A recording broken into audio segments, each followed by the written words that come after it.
그 편집을 할 때 이제 어떤 작업 방식을 선택할까? 빠른 편집과 정교한 편집이 있는데, 우리 프리미어를 켜보면은 제일 처음에 확인할 게 에디트 모드인지, 에디트 모드에 파란색이 켜져 있는지 그거 확인하기로 했잖아요. 그 옆에 있는 게 이제 어셈블리 모드였습니다. 그거는 보셨다시피 화면을 크게 그냥 3개로만 나눠가지고 컷 편집을 좀 빨리 할 수 있게 그렇게 돼 있어요. 우선 제가 프리미어를 좀 킨 다음에 보여드리는 게 낫겠네요.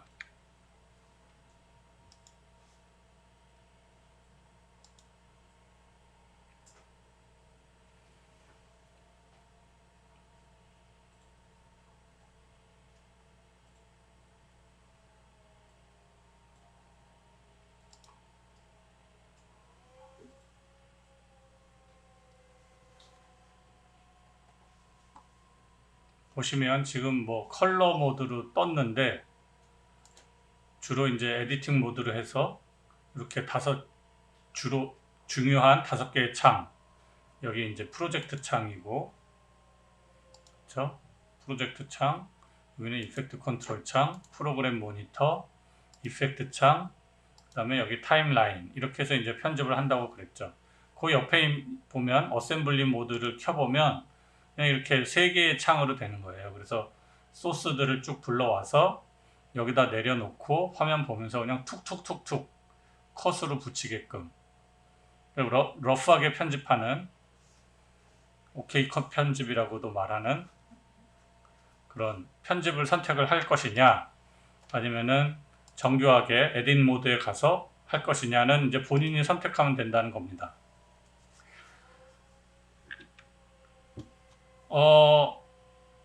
저 같은 경우는 그냥 어셈블리 모드 이런 거 쓰지 않고 그냥 에딧 모드에서 해요.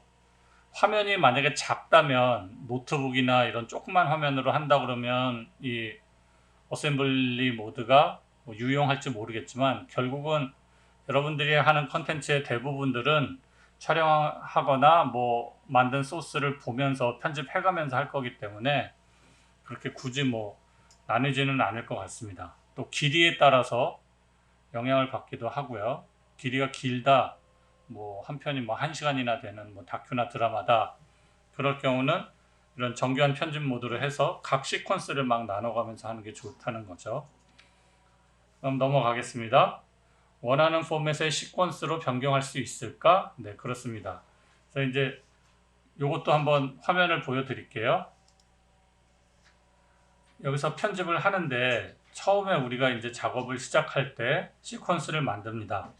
그래서 이 뉴 아이템을 눌러서 여기 나오는 시퀀스로 이렇게 다른 거 신경 쓰지 말고 ABC HD 1080p에 30 이렇게 하자고 그랬죠. 그래서 이름 지정해 놓고 OK를 누르면 시퀀스가 생성이 됐잖아요. 이랬을 때 내가 시퀀스는 이렇게 만들어 놨지만 불러온 소스들이 이거보다 훨씬 좋은 뭐 4K 소스다. 그래서 그럼 기왕이면은 시퀀스 자체도 4K에 맞춰서 하는 게 좋겠네 라고 했을 때 이제 이 시퀀스를 바꿀 수가 있다는 것이죠. 그래서 오른쪽 버튼 눌러서 여기 보면 시퀀스 세팅이 있습니다. 그래서 이걸 누르면 다시 우리 처음 그 시퀀스 만들 때처럼 돌아가요. 그래서 여기 ABC HD 1080p로 되어 있는 것을 무언가로 이제 바꿀 수가 있겠죠. 그래서 여기 뭐 이런 뒤에 전 안 써봤지만 DNxHR 4K라는 것도 있고, 또 그거보다 좀 낮게 HDV 연습용이라면 그냥 DV 뭐 이렇게도 바꿀 수가 있는 겁니다. 그러니까 시퀀스를 만들어 놓고 화면 크기라든지 그런 거를 바꿀 수 있다를 알아두시면 되겠죠. 그거는 오른쪽 버튼 눌러서 시퀀스 세팅에 있다, 요걸 기억하시면 되겠습니다. 또 넘어갈게요. 잃어버린 소스 데이터를 찾을 수 있을까? 지금 이 화면에 보이듯이 여러분들이 이제 초반에 가장 많이 뜨는 화면, 그리고 여러분들을 당황하게 하는 화면이 이겁니다. 미디어 오프라인. 이 얘기는 무슨 얘기냐면, 사실은 제가 첫날 여러분께 알려드린 그 방법대로 하면은 전혀 이런 현상이 벌어지지 않을 거예요. 근데 이제 그렇게 안 하시니까 이런 현상이 일어나게 되는데, 말 그대로 그거죠. 얘가 이제 프리미어를 켜고 컴퓨터가 시퀀스를 열어서 편집을 이어서 하려고 보니까 그 전에 있었던 미디어들이 없다라는 뜻이에요. 그럼 이렇게 이제 빨간 화면이 뜹니다. 이 프리미어 파일은 동영상 파일을 다 불러오는 것 같지만 당연하게도 그런 뭐 경로나 이런 정보만을 갖고 와서 편집을 하는 건데, 그 경로 안에 영상이 없으면은, 그러니까 곳간 안에 그 음식들이 다 있어야 이 타임라인이라는 작업대 큰 도마에 갖고 와서 요리를 할 텐데, 곳간 안에 그 작업 그 분명히 놔뒀었던 재료가 없는 거죠. 딴 데로 옮겨졌거나 전혀 다른 집의 곳간에 가 있거나 그랬을 때 뜨는 겁니다. 그러면 이제 얘를 링크 미디어라는 거를 통해서 다시 연결을 해줄 수가 있는 거예요.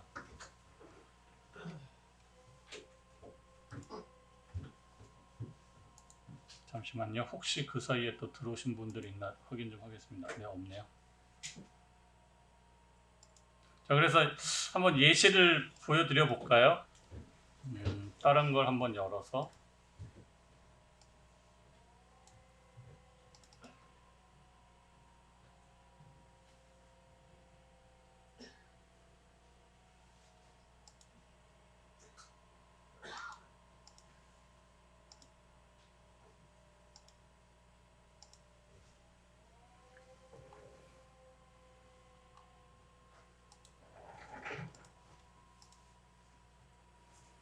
자, 지금 요 클립이 있는데, 우선은 그냥 필요할 때는 제가 하실 시간 드릴 테니까 지금은 구경만 하세요. 도리 프레임을. 자, 이렇게 불러왔었는데, 우선은 프리미어를 요 프로젝트를 끄고, 지금 이게 오토 리프레임에 대한 거였고요. 끄고 윈도우 탐색기에서 그 경로를 한번 끊어 보겠습니다. 임의로.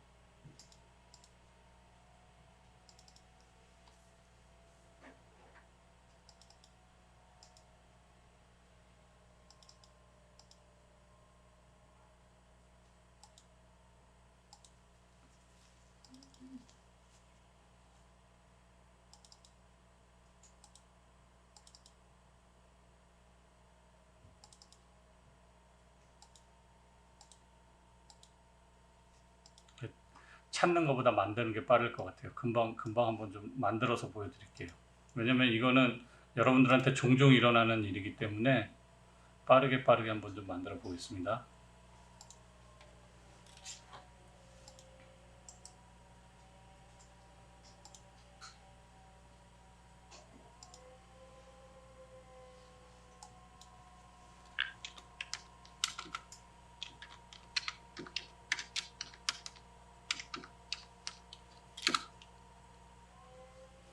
이렇게 프로젝트를 만들어서 소스들도 좀 불러오고,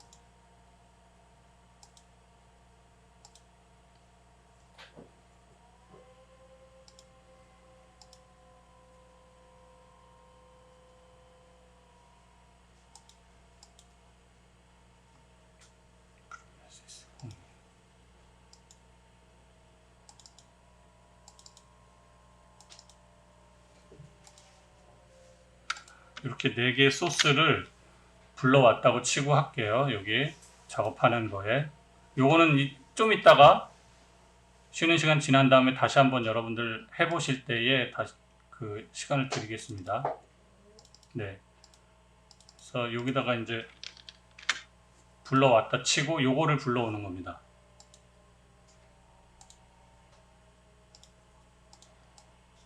얘를 이렇게 소스 불러와서 얘를 가지고 뭐 편집을 좀 했어요. 줄였고, 뭐 줄였고 해서 편집을 했다고 칩니다. 그리고 저장을 했죠. 저장을 했어요. 자, 그리고 이제 프리미어를 껐습니다.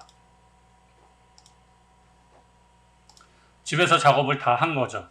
그러고 나서 이제 프로젝트 파일을 USB에다 복사해서 교육원으로 왔어요. 그랬더니 이제 교육원에는 이 소스가 없는 거죠. 그럴 수가 많습니다. 예를 들어서 촬영을 해서 작업을 집에서 시작했다면 그 소스까지 다 복사해 오지 않으면 집에 있는 컴퓨터에는 소스들이 들어있지만 교육원엔 당연히 없잖아요. 근데 나는 이어서 할 거기 때문에 프로젝트를 갖고 왔단 말이에요. 혹은 소스까지도 갖고 왔는데 경로명이 다를 수 있습니다. 그렇죠? 그러면 이제 프리미어를 실행을 하면 어떻게 되냐면 이제 집에서 갖고 온 거예요. 프로젝트 파일을. 그래서 이제 교육원에서 미리 와가지고 예습을 시작합니다. 미디어 오프라인이라는 거를. 여기 뜨지도 않을 테니까 오픈 프로젝트 눌러서 찾아가겠죠.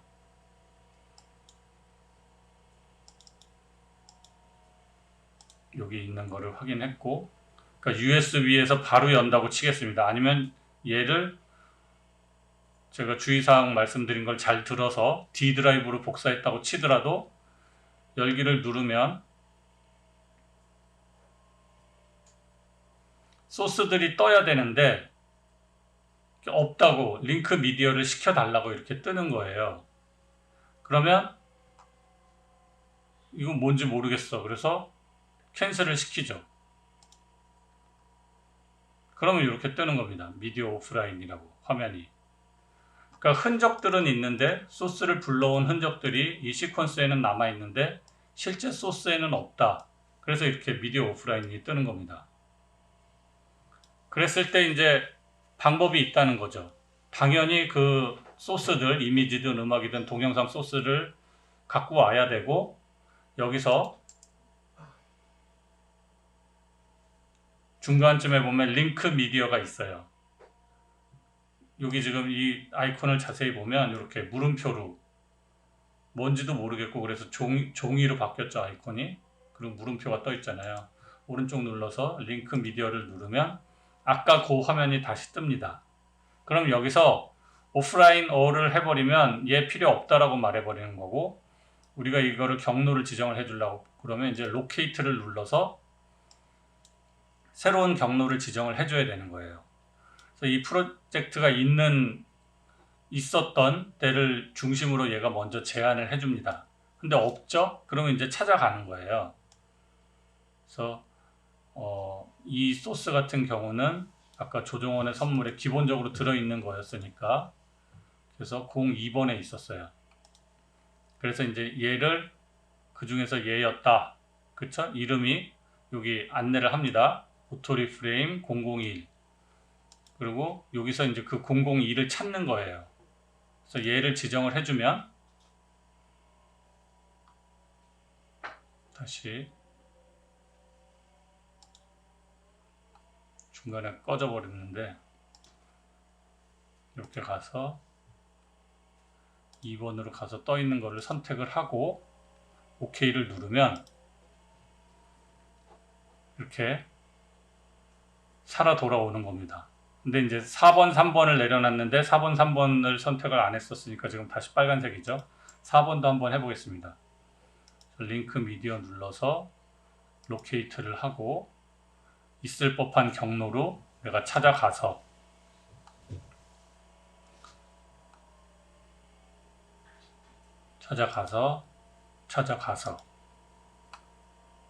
열고 같은 번호로 되어 있는 애를 선택을 해서 OK를 누릅니다. 그럼 또 이렇게 링크가 되면서 비로소 이제 화면이 뜨는 거죠. 그래서 이거를 이렇게 매번 이런 실수를 하는 것보다 제가 지난 시간에 말씀드린 것처럼 D 드라이브에 집에 있는 D 드라이브든 교육원에 있는 D 드라이브든 D 드라이브를 거의 필수적으로 준비를 하셔야 되고 거기에 맨 상위에 내 이름으로, 영문 이름이면 더 좋죠. 아니면 뭐 닉네임으로 하시든지 해놓고 그 안에 들어가 보면 이제 일러스트 작업, 포토샵 작업, 프리미어 작업 이런 것들을 다 해놓고 거기 루트에다가 비디오, 이미지, 오디오, 마스터 이런 것들을 생성을 시켜서 그거 역시 여기 있는 거 요겁니다. 폴더 샘플 얘를 열어서 여기 내 이름으로 된 데다가 다 펼쳐 놓고 비디오 소스는 쭉 여기다 쌓고 이미지 소스는 다 여기다 쌓으라고 했잖아요. 오디오도 여기다 쭉 모으는 겁니다. 계속 그래 놓고 이동을 할 때 얘만 그냥 딱 복사하면 되는 거죠. 그러면 복사할 때 덮어 쓰겠습니까? 라고 묻잖아요. 그러면 덮어 쓰면 시간 굉장히 오래 걸리니까 그 건너뛰기만 누르면 되는 거죠. 그럼 이제 업데이트 된 것만 덮어 쓰니까 그렇게 하면은 이런 빨간 화면을 만날 일이 없다는 겁니다. 집에 있는 경로와 내 경로를 맞춰줘라 그 얘기죠. 그래서 그렇게 쓰시는 거라는 거 이제 이렇게 이제 설명을 드렸어도 결국은 또 며칠 지나면 이제 이 화면 떠서 당황하시는 분들 계실 거예요. 그렇지만 방법은 있으니까 교재를 한번 찾아보시면 됩니다. 22쪽에 링크 미디어 하는 방법이 나와 있는 거죠. 다음 23쪽 모든 작업 후에는 반드시 프로젝트를 백업하라. 당연히 요 이제 뭐 백업을 해야 되는데 이 백업하는 방법도 그냥 사실 제가 방금 전에 말씀드린 제일 상위에 내 이름으로 해서 집에 하나 갖고 있고 교육원에 하나 갖고 있으면은 전혀 문제 없죠. 그냥 당연히 백업이 되는 거죠. 그래서 이제 백업의 중요성에 대해서 알려주는 겁니다. 그거는 이제 파일 눌러서 프로젝트 매니저를 실행을 해서 백업을 할 수 있다는 거 볼까요? 그냥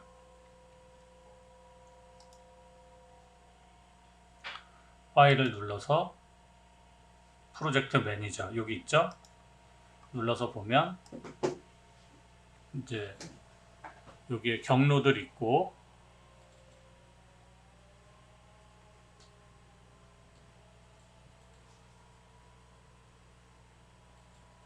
용량이 있고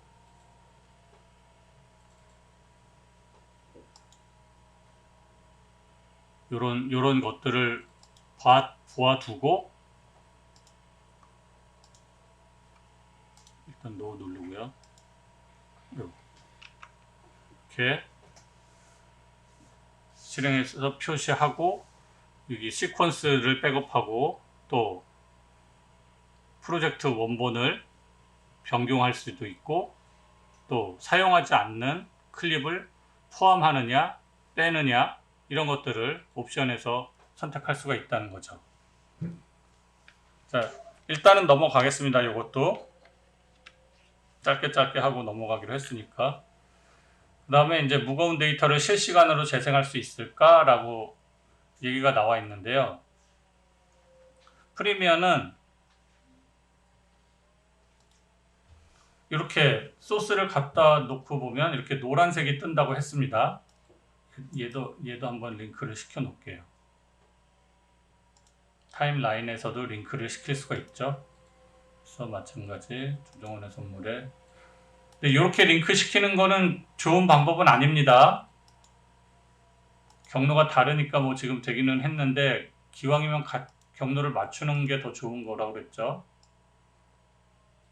그래서 이렇게 해놨고 화면 이렇게 노란 줄이 있다라는 거는 그래픽 카드가 실시간으로 렌더링을 해주고 있다라는 뜻이에요. 그래서 우리가 뭔가 해서 플레이를 할 때도 혹은 여기다가 이제 어떤 효과를 주면 화면 전환 효과를 하나 디졸브를 줘 보겠습니다. 디졸브 효과 같은 거를 주면 아무런 변화 없이 실시간으로 이렇게 디졸브 효과가 들어가죠. 좀 더 큰 효과로 보여드릴게요. 와이프 효과 마찬가지 그래픽 카드가 이렇게 알아서 계산을 해주는 거예요. 근데 이 중에 어떤 것들은 이렇게 실시간으로 안 되고 빨간 화면에 뜨는 게 있습니다. 이거는 이제 렌더링을 걸어야 실시간으로 볼 수 있다라는 뜻이에요. 지금 얘는 그래도 비교적 보였지만 되게 좀 화면이 거칠고 러프해졌습니다. 그래서 얘를 이제 확실하게 부드럽게 실시간으로 보고 싶으면 엔터를 누르는 거죠. 그러면 이제 렌더링이 걸립니다. 이렇게 렌더링을 걸고 초록색으로 바뀌죠. 그러면 이 노란색 실시간 렌더링 된 것처럼 렌더링을 한번 걸었기 때문에 이렇게 볼 수 있는 겁니다. 이러면은 렌더링 파일이 어딘가에 생성이 돼요. 그래서 걔를 플레이하는 거예요. 그래서 이 속성 노란색과 빨간색과 초록색의 차이를 이해하시면 되고요.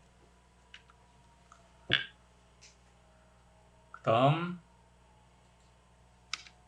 여기 영상의 가속도를 조절하는 방법을 익혀라. 요거는 그냥 우선 스킵하겠습니다. 거의 쓸 일이 없어요. 나중에 한 바퀴 다 돈 다음에 시간이 남으면 그때 한번 이 부분은 하겠습니다. 다만 설명드릴 것이 우리가 여기서 클립을 이동을 할 때 얘를 이름 있는 부분, 그러니까 넓은 부분을 선택을 해서 이렇게 옮기면은 클립이 이동이 되죠. 그런데 어떤 때는 안 될 때가 있어요. 예를 들어 이렇게 화면이 좁아가지고 옮긴다고 잡았는데 뭐 다른 게 뜰 때가 있습니다. 예를 들어 얘를 오른쪽 눌러서 뭔가를 이 옵션을 띄워야 되는데 오른쪽을 눌렀더니 이렇게 이상한 거 뜰 때가 있다는 거죠. 3개만 뜰 때가. 그 중에 이제 맨 밑에 스피드를 조절하는 리매핑이 있는데 얘는 뭐냐면 자세히 보시면 여기 FX라고 네모 칸이 있어요. 이 옵션이 있습니다. 그래서 얘를 눌러보면 이렇게 3가지 옵션이 또 서브 옵션이 있어서 조절을 해줄 수가 있는 거예요. 그래서 뭐 모션을 누르면 원래는 이제 이 안에서 다 되거든요. 그래서 사실 좀 몰라도 된다라고 말씀을 드린 거죠. 클립 선택하고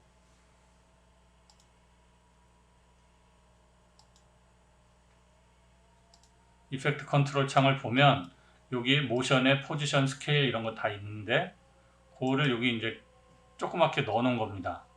로테이션과 앵커 포인트까지 넣어놓고 또 투명값 여기에 있는 것도 요 FX 똑같이 써 있잖아요. 그게 들어있는 거고 타임 리매핑이 하나 더 있는 겁니다. 그래서 얘를 눌러보면 어떻게 되냐면요. 그런 이제 옵션들을 줄 수 있는 거예요. 여기서 음악도 가능합니다. 여기 보면 이 마우스를 가운데로 해보면 이 줄이 하나 있어요. 이 라인을 가지고 이렇게 볼륨을 데시벨을 올리거나 낮출 수 있게 되어 있습니다. 그런 것들이 여기서 선택을 해주는 거예요. 오른쪽 버튼 누르면 얘를 볼륨 조절로 갈 수도 있고 채널, 레프트, 스테레오잖아요. 레프트와 라이트 채널을 그냥 한쪽만 키우고 한쪽은 줄이고 그런 것들을 할 수가 있고 또 소리가 좌우 밸런스를 조절하는 것들도 이 안에서 할 수 있는 옵션입니다. 요거.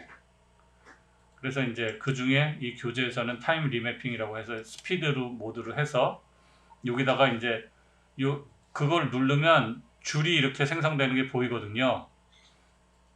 요거는 이렇게 한 겁니다. 이 스크롤 바를 이렇게 움직이면 위아래로 움직이지만 동그라미 부분을 잡고 이렇게 하면 확대, 축소가 돼요. 그래서 이 줄이 잘 안 보일 때는 이렇게 조금 키워서 보시면 된다는 겁니다. 그래서 선택을 해놓고 여기서 이제 조금만 더 크게 보겠습니다. 얘를 타임 리매핑을 시작을 하면 얘를 이제 조절을 해줄 수가 있다라는 거예요.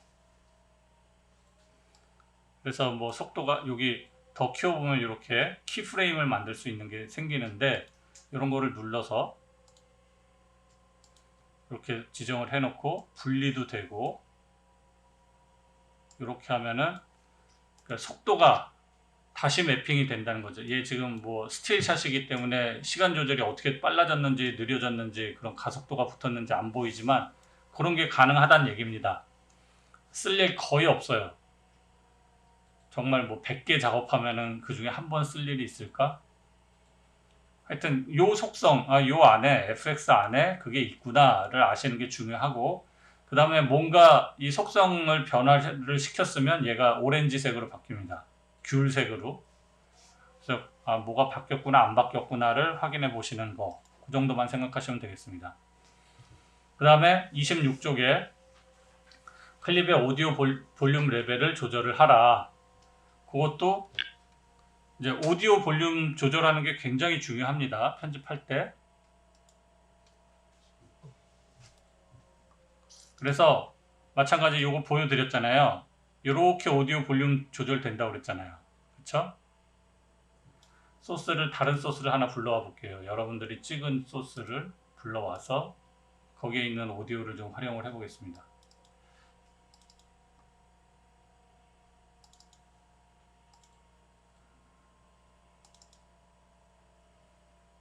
거의 제일 처음에 찍은 거 두 개를 불러와서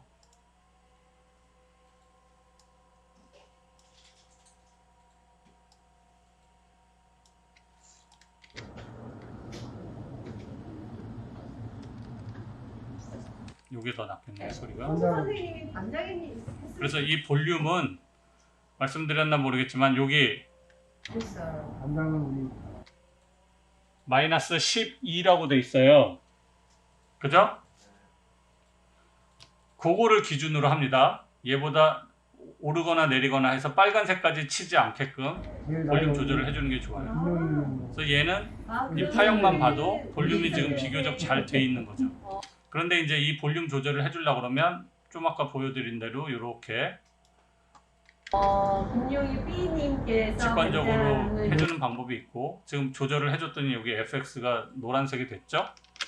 아니면 오른쪽 버튼을 눌러서 오디오 게인을 눌러서 수치로 입력하는 방법이 있습니다. 이 오디오 게인을 탁 키면 얘가 어느 정도 수준인지를 보여줘요. 그러니까 마이너스 0.2면은 거의 지금 뭐 잘 돼 있다는 거죠. 그래서 올리고 싶으면은 숫자를 입력을 하고 뭐 3, 5, 10 뭐 엄청 그렇게 막 크게 할 필요 없어요. 예를 들어서 여기 마이너스 12라고 뜬다 그러면 오디오가 굉장히 작게 녹음이 됐다는 소리인데, 그랬을 경우는 한 2 정도 빼서 10 정도를 보태줍니다.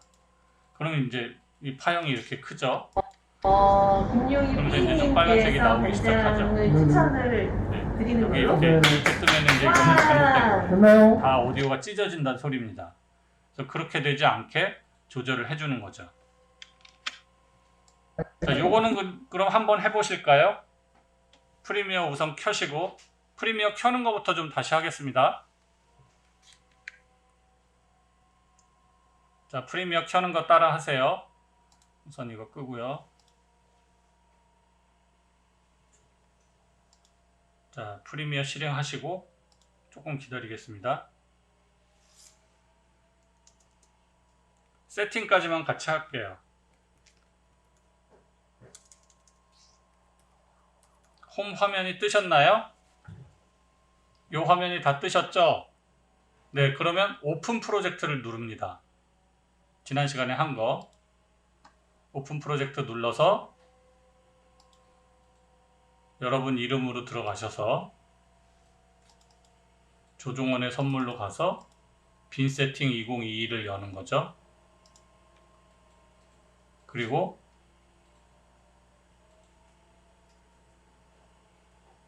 열리면 이 밑에 있었던 프로젝트 창을, 예를 들어 이렇게 여러분들은 처음 열어서 이렇게 돼 있었다면 얘를 프로젝트 창을 끌어다가 이렇게 놔서 작업하기 좋은 상태로 만들어 놓고, 편집이 들어가기에 앞서서 세이브 에즈를 한다고 그랬죠. 세이브 에즈를 할 때 이번에는 내 이름에서 프리미어로 저장을 해야죠.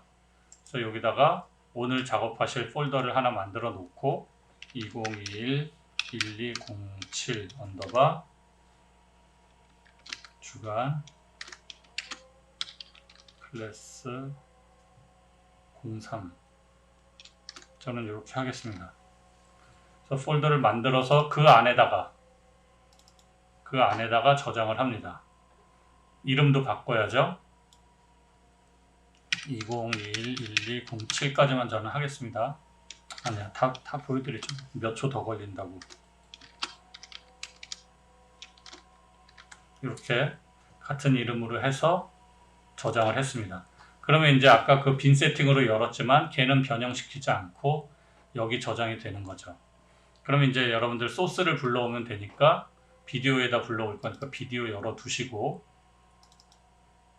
지금 뭐 본인이 지난번에 우리 과제하면서 촬영하신 걸로 하면 제일 좋아요. 그게 없으신 분은 임포트 할 때 좀 아까 한 것처럼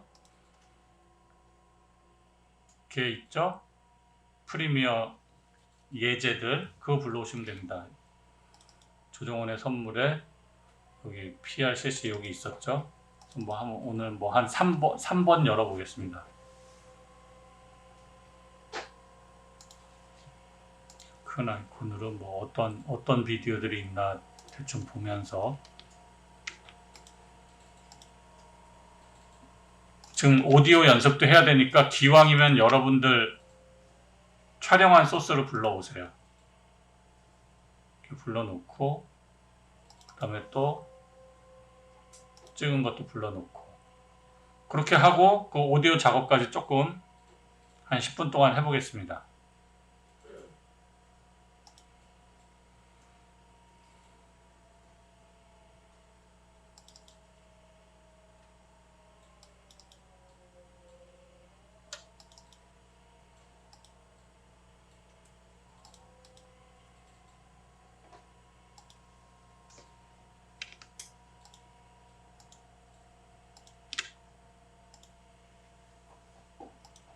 이렇게 불러놓고 시퀀스 만드시고, 요거 눌러서 뉴 아이템 눌러서 시퀀스 하나 만드시고, 오늘 날짜로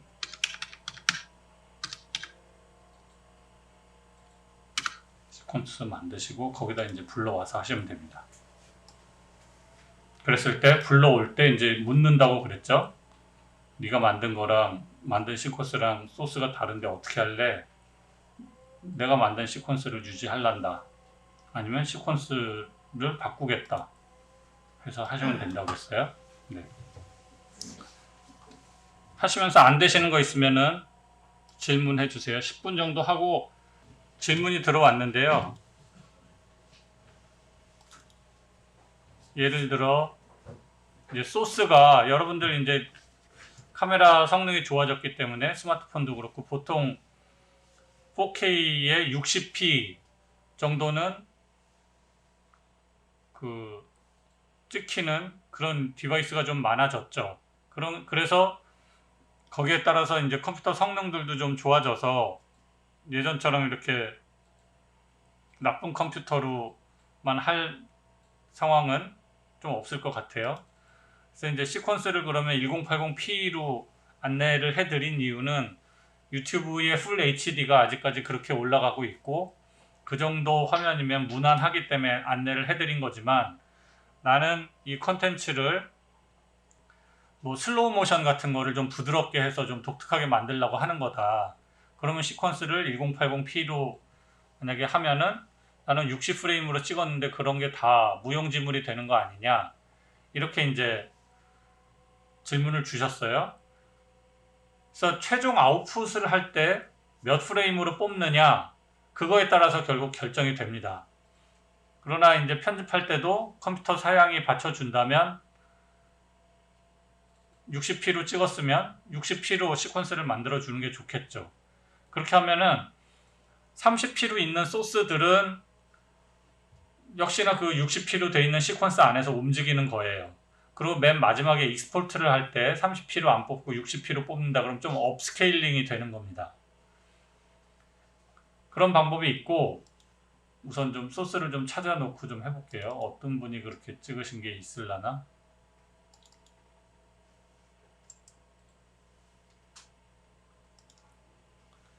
그런 방법이 있고, 시퀀스를 많이 만들어 놓으시면 돼요.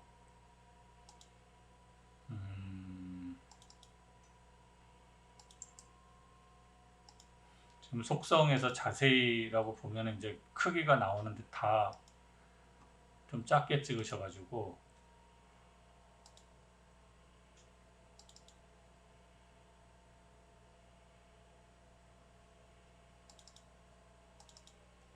아마 10번이었나? 네, 그러네요.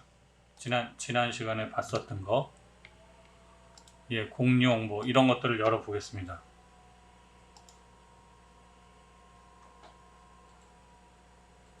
얘도 그냥 4K지 60은 아닌데, 그런 거라면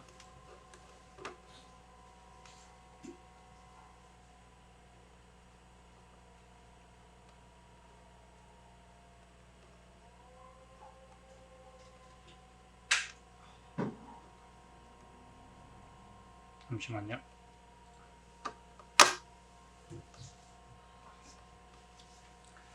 이렇게 얘는 30p로 시퀀스를 만들고, 그죠? 60p 구간이 조금만 있다. 전체가 다 60p로 찍었다 그러면 아예 시퀀스를 60p로 만들면 되는 거죠. 이렇게 해서 시퀀스 만들 때 요걸로 60p로 하시면 되는 거고, 아니면 어떤 구간만 필요하다 그러면 역시나 시퀀스를 만드시는 거예요. 별도의 시퀀스를 시퀀스 04로 그냥 이름 하겠습니다. 그럼 여기 시퀀스 작업하던 게 있고 새로 만든 시퀀스가 있어서 거기는 얘가 지금 59.94로 잡혔죠. 거기서 불러와서 이제 작업을 하시면 되는 거예요. 그랬을 때 이제 얘가 60이라고 치면 킵으로 하든 체인지로 하든 상관이 없지만 현재 30이니까 킵으로 해서 컴퓨터가 조금 더 로드가 많이 걸릴 뿐이지 작업은 다 됩니다. 그렇게 작업을 하시면 되는 거죠. 그리고 이제 맨 마지막에 컨트롤 M 눌러서 익스포트를 할 때 여기서 이제 뭐 밑으로 쭉쭉 내려 보시면 이 비디오에서 1920, 1080 돼 있는 것도 뭐 4K로 한다. 그럼 3840에 2160 뭐 그렇게 되겠죠? 3840, 2160 여기 링크를 해놨기 때문에 밑에가 자동으로 바뀐 겁니다. 이렇게 하고 프레임 레이트도 여기서 59.94 이렇게 돼 있는 거를 60으로 픽스를 하시든지 익스포트 할 때 정해주는 거예요. 그러면은 이제 찍은 걸 60으로 했으면 그걸 다 살리면서 최종 아웃풋을 낼 때도 60으로 뺄 수 있게 되는 거죠. 네, 그런 속성을 이해하시면 됩니다. 자, 또 교재 넘어갈게요.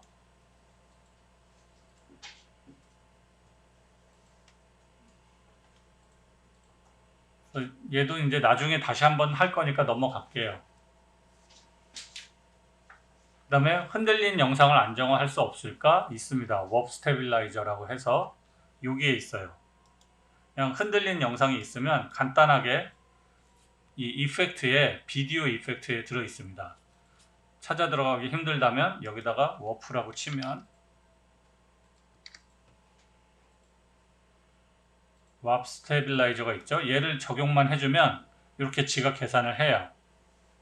그래가지고 상하 좌우 흔들리는 거를 잡아줍니다. 근데 스마트폰으로 찍었을 때는 오히려 더 역효과가 날 수 있다고 그랬죠. 스마트폰 형태 때문에 앞뒤로 우는 거는 얘가 잡아주려고 그러다가 더 과하게 들어갔다 나왔다 하게 하기 때문에, 그래서 이제 무게 중심이 잘 잡혀 있는 캠코더나 DSLR로 찍은 경우는 꼭 짐벌이 없어도 좀 효과를 잘 볼 수 있고 실제 달리로 이렇게 들어가는 것처럼 잘 잡혀요. 간단하게 요것만으로도. 그게 아니라면 이제 스마트폰이라면은 찍을 때 이미 이 앞뒤로 흔들리지 않게 하려는 노력을 하셔야 되고, 그러고 나서 이제 상하 좌우만 흔들렸다 그러면 얘를 주면 되는 겁니다. 넘어갈게요. 그 다음에 9번 무거운 고해상도 영상을 가볍게 만들어 편집하라. 프록시 편집이란 걸 할 수가 있어요. 무슨 얘기냐면 만약에 4K로 찍었어요. 그러면 4K로 편집을 하려고 그러면 컴퓨터 사양이 웬만큼 좋지 않고는 좀 버벅 거리거든요. 거기다가 이제 효과까지 줬다. 그럼 완전 툭툭 끊겨갖고 실제 편집감을 느끼기가 어려워요. 그랬을 때 이제 프록시 파일이라는 걸 생성시켜요. 굉장히 간단합니다, 기능은. 그래서 어태치를 시키고, 그러면 이제 편집을 할 때 이제 4K가 이만한 영상이었다면 요만한 걸 만들어서 편집을 하는 거예요. 그러니까 용량이 작으니까 어렵지 않게 컴퓨터가 실행을 하겠죠. 그래 놓고 이제 맨 마지막에 출력할 때는 다시 원본 화질로 변환을 시키는 겁니다. 뭐 대단한 것 같지만 그냥 요만한 파일을 만들어요, 지가. 근데 이제 사용자는 걔를 다시 임포트하거나 그럴 필요 없이 그냥 원래 거 쓰듯이 편하게 쓸 수 있는 기능이 있다라는 겁니다. 그래서 좀 노트북으로 편집한다거나 사양이 딸리시는 분들은 요거를 좀 한번 해보시면 좋을 것 같고요. 넘어가겠습니다. 이거 뭐 실습을 해야 확실히 알게 되시지만 지금 단계에서 중요한 건 아니기 때문에 넘어가겠습니다.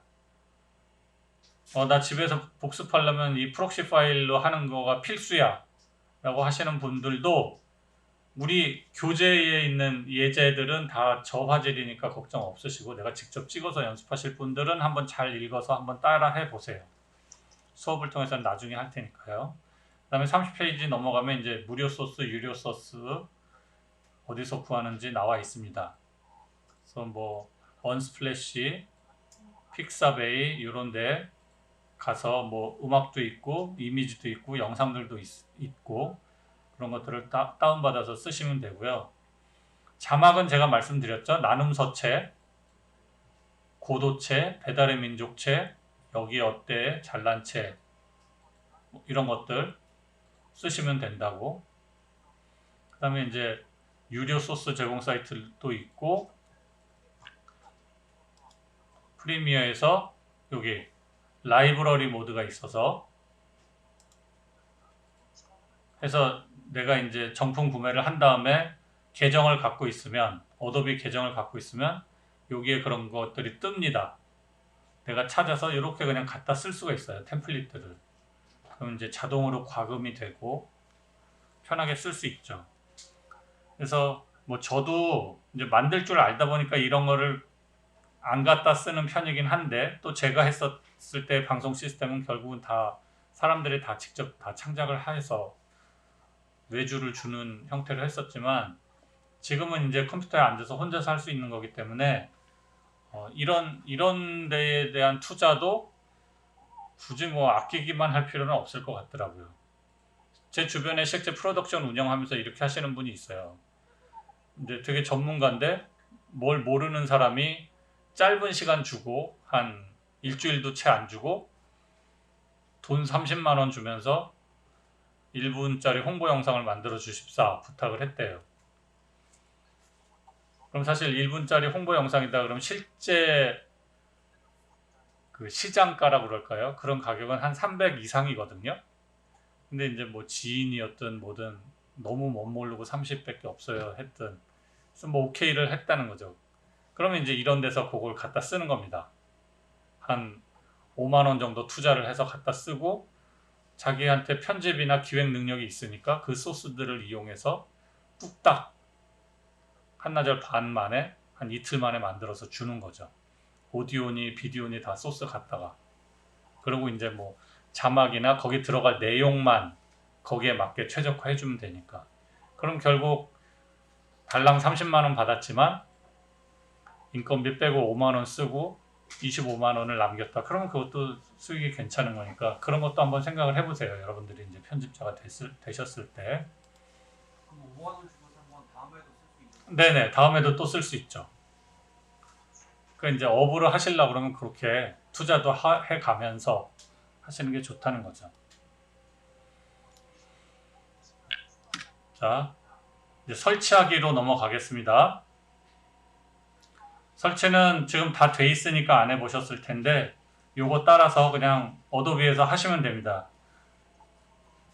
오히려 이제 주의사항은 설치를 할 때 뭐 이거 뭐 결제 방법하고 이런 거는 어렵지 않아요. 그런데 이제 기본적으로 한글 설치가 된다는 거, 그래서 그 다음에 언어를 어떻게 바꿔야 되는지 저도 이제 한번 설치하면 또 연습해보고 또 연습해보고 그럴 필요가 없으니까 확실하게 기억이 안 나는데 설치할 때 영문 버전으로 설치하는 방법도 있다고 제가 검색해서 봤어요.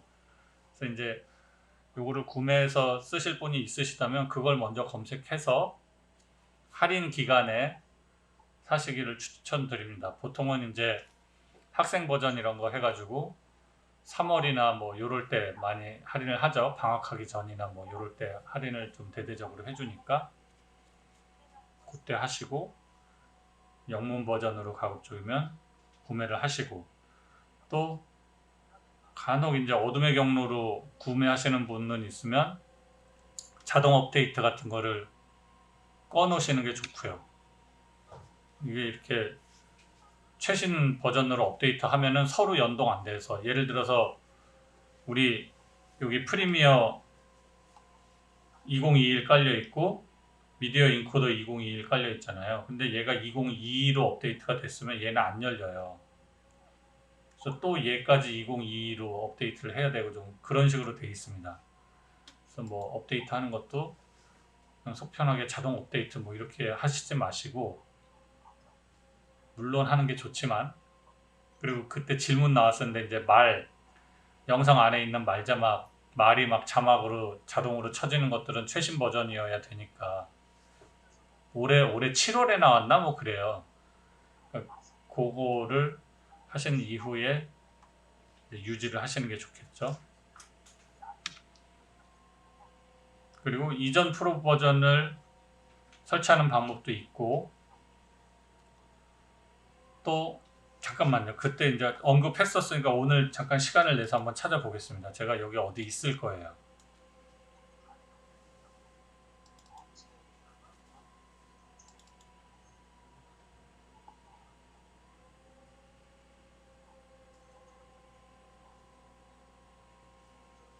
오래 걸릴 것 같아서 쉬는 시간에 이따가 점심시간이나 좀 찾아보겠습니다. 나는 그 2021에서, 여기서는 교육원에서는 2021로 작업했는데 집에는 2020 버전이야. 그래서 업데이트하기에는 비용이 너무 아깝고 그래. 그거를 2021을 2020에서 여는 방법이 없을까? 그 방법이 있더라고요. 얘를 전에 언급했듯이 어떤 사이트로 이렇게 보내서 거기에 업로드하면 거기서 그 컨버팅을 해가지고 다시 다운받아서 쓸 수 있게 그렇게 돼 있는 사이트가 있더라고요. 그 정보를 제가 갖고 있는데 한번 좀 찾아보겠습니다. 그렇고 넘어갈게요. 이거 무료 체험판을 해보셨다면 자동카드 결제 취소하시는 게 좋고,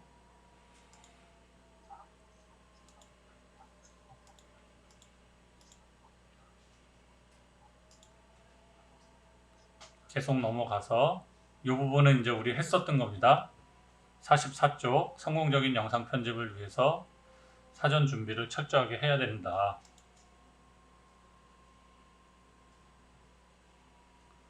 자, 45쪽 한번 읽어볼까요? 중요한 얘기가 좀 써 있어서. 근데 이거 이제 말로 이해하기는 어렵죠. 근데 오랫동안 제가 방송 영상을 해보니까 결국 저보고 설명하라고 그래도 중요한 게 뭔가요? 라는 질문을 받았을 때 설명하라고 그러면 이 설명을 저도 할 것 같은 거예요.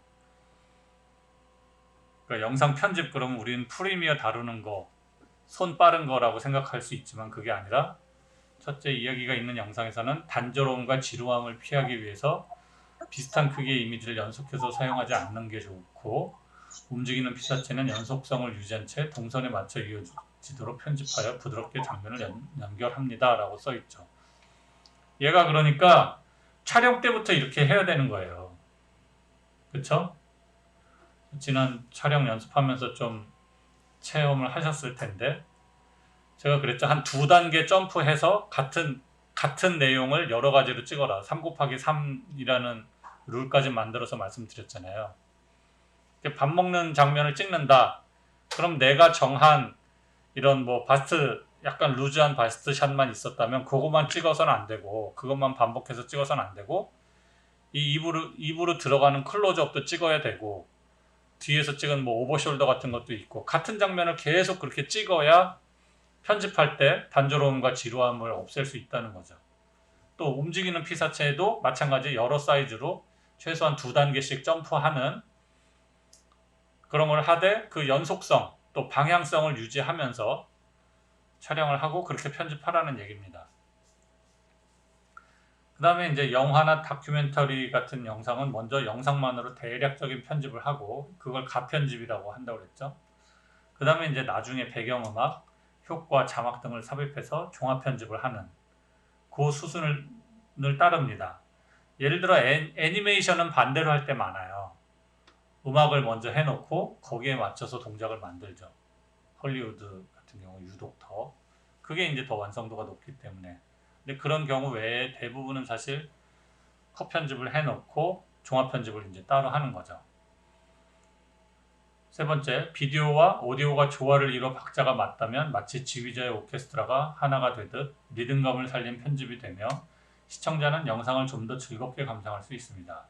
오디오를 비디오에 맞추면 단조로워질 수 있으므로 부드럽고 자연스럽게 편집하여 운율감을 살려야 합니다. 요거 딱 명칭 하나로 아예 그냥 머리에 때려 박아 드릴 수 있어요. 한번 3번 따라해 보실까요? 오디오 선행, 오디오 선행, 오디오 선행, 오디오 후행. 자, 무슨 얘기냐? 이게 사실 되게 고차원스러운 편집인데 이거를 모르는 분이 너무 많다는 거죠. 예를 들어 이제 이 클립을 가지고 그게 이제 뭐 맞게 돼 있는지 모르겠지만 한번 보겠습니다. 음식을 금지한다.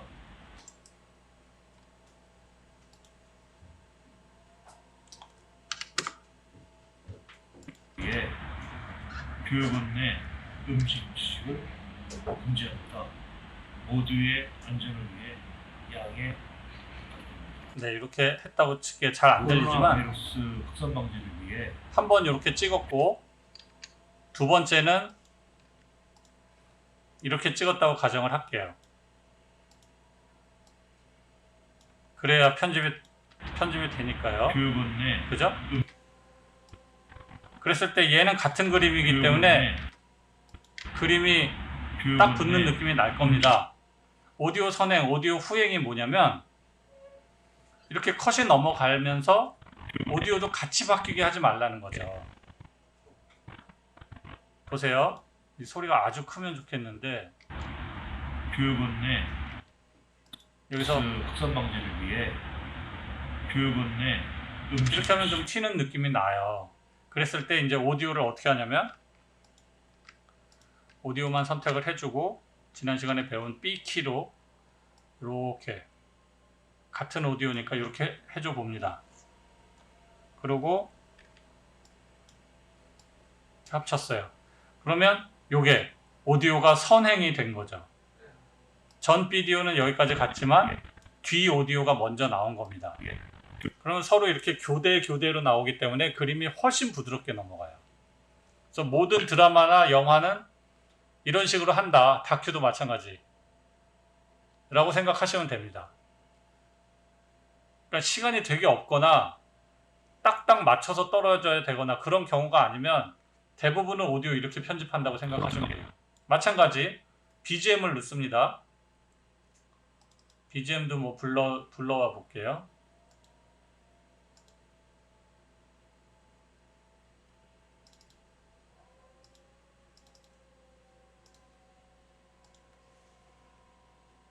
그래서 얘를 넣는다. 컷. 코로나 바이러스 확산 방지를 위해 교육원 내 이렇게 비디오와 오디오가 같이 시작하는 게 아니라 이렇게 먼저 시작을 하고 컷. 코로나 바이러스 확산 그리고 끝날 때도 오디오가 좀 남아 있고 예를 들어 뭐 이 전에 끝내야 된다. 그럼 이렇게 이게 편집 잘하는 법입니다. 고급 편집 기술이에요. 그래서 얘를 서서히 커지게 하고 서서히 작아지게 하면 끝나요. 오디오도 트랜지션이 3개가 있습니다. 나중에 이제 할 거예요. 이렇게 디졸브 스닉 인이라고 하는데 스닉 인, 스닉 아웃을 해줘요. 그러면 이제 마사무사 커지는 거죠. 그래서 이 길이에 따라서 점점 커지는 그 볼륨이 차이가 있는 거죠. 컷. 코로나 바이러스 확산 방지 이렇게 해주면 되는 겁니다. 아시겠죠? 사운드 이펙트만 정확하게 딱딱 맞춰서 주는 거고 BGM이나 이런 현장음, 대사 이런 것들은 오디오 선행을 하든지 후행을 하든지 해서 비디오와 다르게 붙어서 좀 더 부드럽게 만들어준다. 그게 고급 편집이다. 기억하시면 됩니다.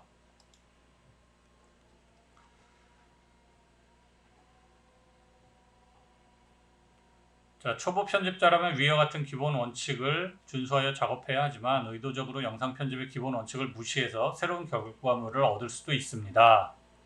그렇죠? 이렇게 배웠으니까 이렇게만 해야지라는 게 아니에요. 자, 넘어갑니다. 요거는 했어요. 그죠? 기획 단계, 프리 프로덕션, 프로덕션, 포스트 프로덕션 단계를 거친다.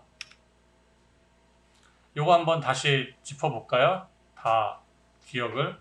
한 명이면 원샷, 1S 이렇게 쓰고 우리 스토리보드에 투샷은 2S, 떼샷은 떼샷 쓰든가 몹씬이라고 쓰면 되고 촬영 대상의 말이나 행동이 주변에 미치는 반응, 리액션 찍고 또 대화할 때 현재 보이는 대상의 반대편에 넘어가서 촬영하는 거 리버스 샷이라고 해서 뒤집읍시다 이렇게 말한다고 했죠.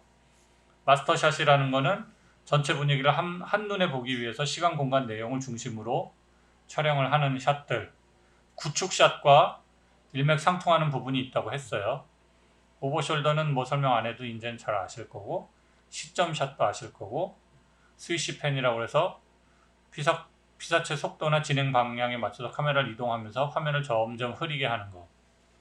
그래갖고 화면 전환 효과로 쓴다고 그랬죠.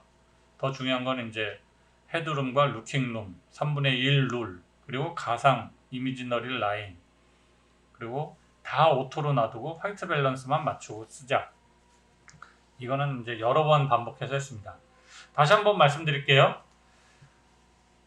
여러분들은 이제 카메라도 또 구매를 하셔야 되니까 어떤 걸 사는 게 좋을까 고민을 하시게 될 거 아니겠어요.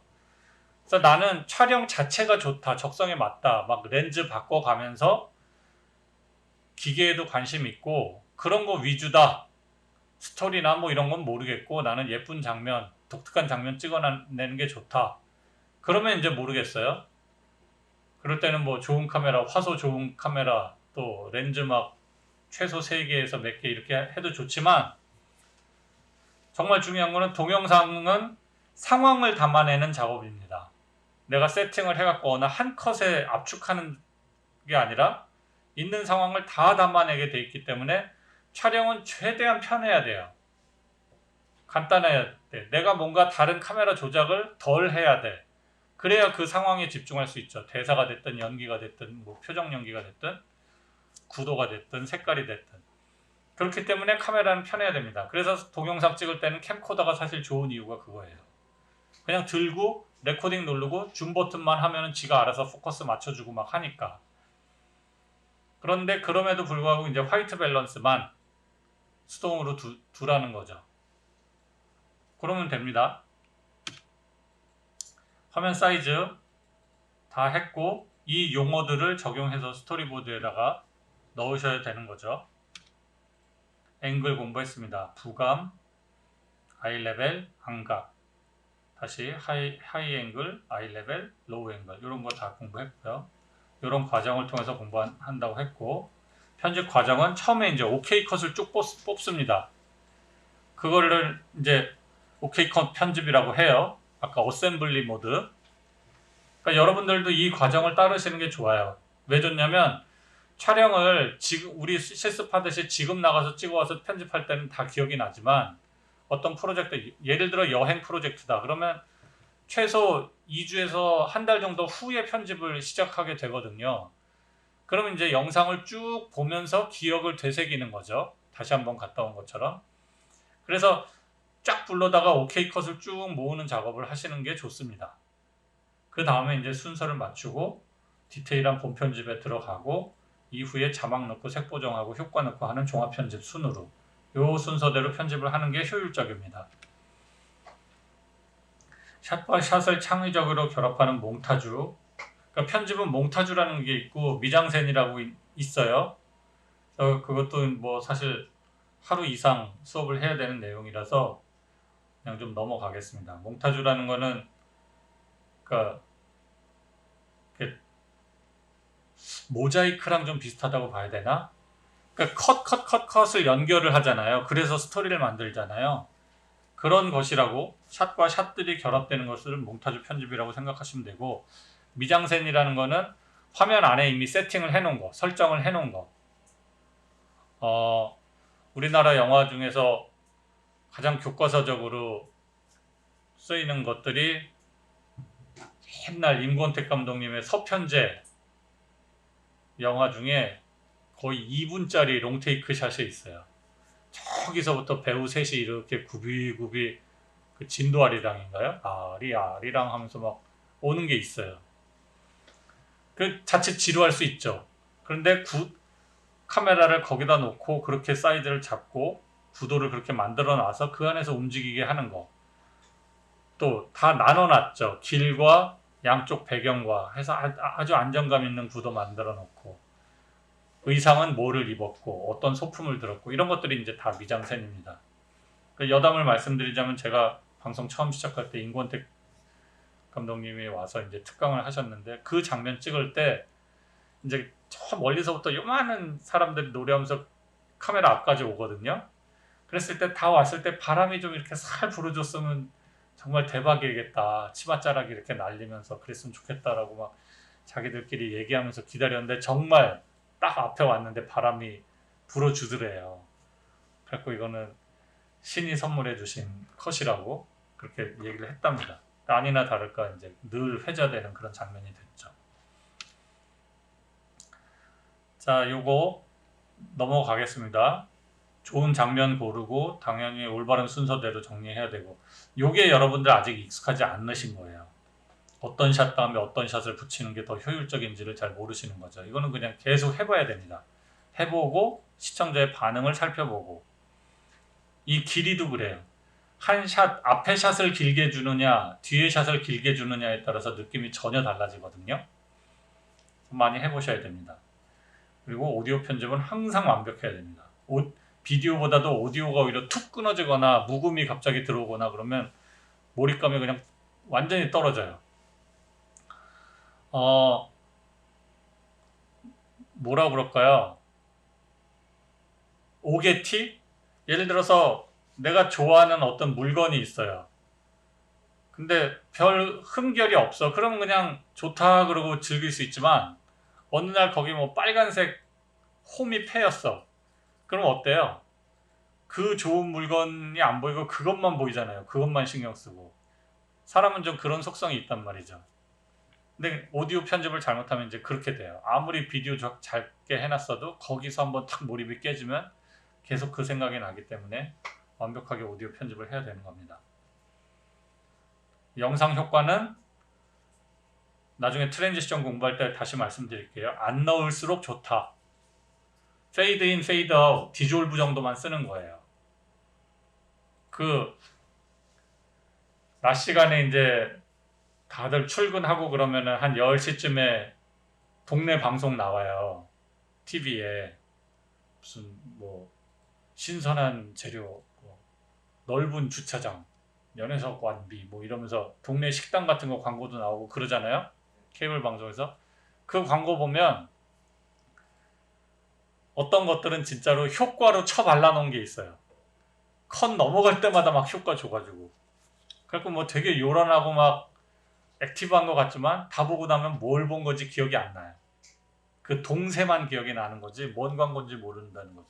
그렇게 됩니다. 그래서 트랜지션은, 전환 효과 같은 거는 최소화해라.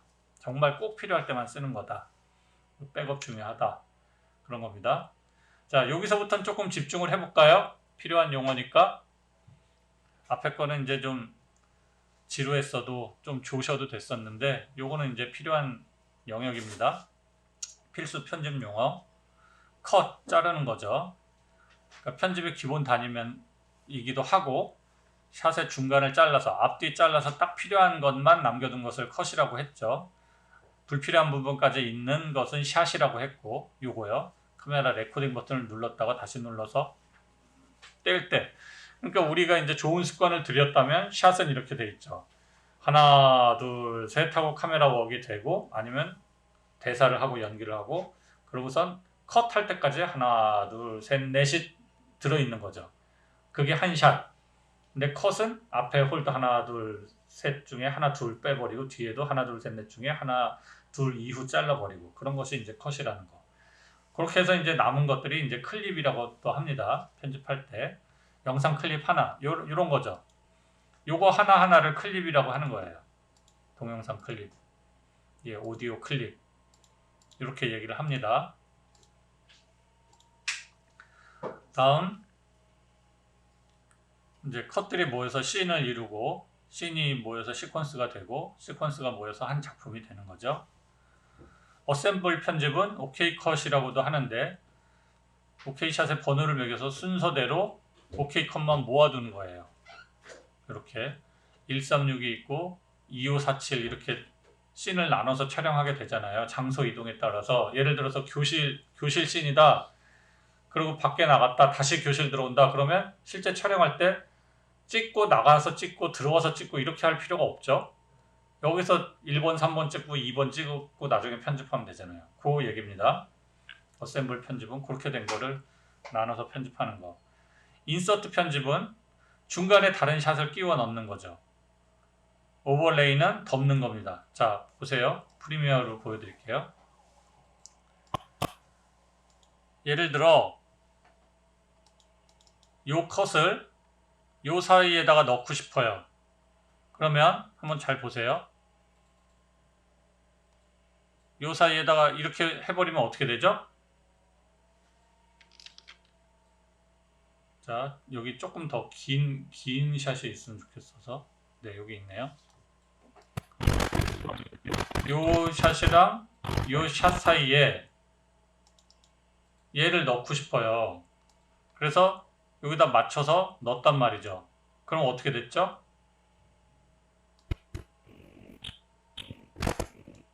얘를 다시 빼볼게요. 이렇게 밖으로. 없어졌죠? 그러니까 여기다 놓으면 덮어 써버리는 거예요. 오버레이입니다. 요게. 오버라이트. 덮어 쓰기가 돼요. 근데 내가 필요한 거는 요 사이에다 넣는 거였죠. 그러면 이제 원시적인 방법이 얘를 넣고 싶은 데를 벌려놓고 얘를 넣고 다시 이렇게 당기는 방법이 있는 거죠. 요게 인서트 편집입니다. 얘를 이제 간단하게 하려고 그러면 놓을 때 컨트롤을 눌러요. 그러면 이렇게 놓는 장소가 생깁니다. 그러면 이렇게 끼어 들어가게 돼요. 다시 놓고 싶은 곳에 컨트롤을 누르고 누르면 인서트 편집이 됩니다. 컨트롤이에요. 그렇게 편집하시면 됩니다. 중요한 점은 오디오는 끊어져 버리죠. 그죠? 그럴 수 있어요. 그래서 뭐 그럴 때는 오디오는 움직이지 않아야 된다 그러면 자물쇠로 잠궈 놓습니다. 이렇게. 그렇게 하셔도 돼요. 하면 오디오는 영향을 안 받고 비디오 트랙만, 그러니까 오디오 1트랙은 영향을 당연히 받지만 붙어있는 비디오에 붙어있는 오디오는 받지만 그 다른 트랙에 있는 것들은 영향을 안 받으니까 자물쇠를 잠갔다 풀렀다 하면서 이렇게 편집하시면 됩니다. 되셨죠? 네. 그래서 인서트 오버레이 설명됐고요. 그 다음에 이제 리프트와 익스트랙트. 리프트는 영상에 필요 없는 부분을 추출하는 거, 빼버리는 거. 익스트랙트는 걔를 추출하고 남은 공간도 없애주는 거. 요겁니다. 자, 이제 얘가 필요 없어요. 그러면 선택하고 딜리트 누르면 돼요. 요게 리프트입니다. 없어졌죠? 그리고 요 공간도 없애고 싶어요. 그럼 또 한번 누르고 딜리트. 그럼 빈 공간까지 없어졌죠. 요게 익스트랙트입니다. 근데 요거를 이제 좀 더 빠르게 작업하려면 이렇게 할 수 있는 거죠. 얘를 누르고 지울 때 오른쪽 시프트, 왼쪽 시프트는 너무 멀어요. 딜리트 키랑 동시에 눌러야 되니까. 안 그러면 이제 두 손을 써야 되잖아요.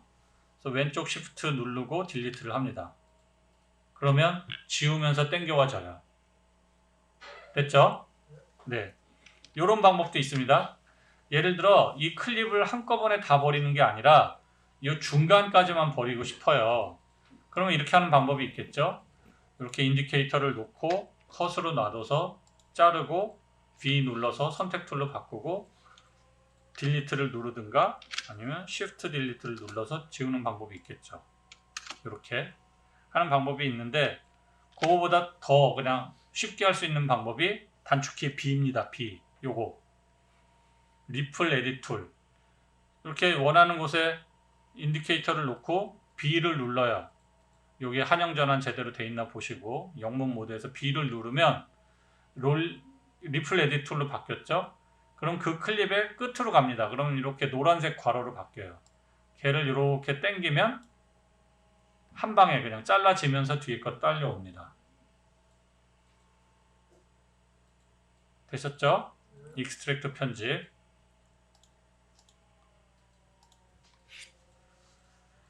자, 그 다음 11번, 12번은 짚고 넘어갈 필요가 있어요. 우리가 이제 어디선가 들어봐서 교차 편집이란 말을 아무데나 막 쓰게 되는데 교차 편집이라는 거는 같은 장소에서 일어나는 상황이나 인물을 빠르게 번갈아가며 보여주는 겁니다. 예를 들어 이 교실이다. 그럼 교수 보여주고 학생들 보여주고 이 학생 보여줬다 저 학생 보여줬다가 또 이 교수 보여줬다가 그렇게 하는 게 교차 편집이에요. 그리고 평행 편집은 다른 장소에서 일어나는 거. 여기서 우리 공부하고 있는데 교수실에서는 또 뭐 행정 업무를 하고 계시고 그게 이제 같은 시간대에 다른 장소에서 일어나는 거죠. 그거는 이제 패럴렐 커팅이라고 합니다. 평행 편집. 그래서 그 차이를 구분해 주세요. 교차 편집은 같은 장소, 다른 장소면 평행 편집이다.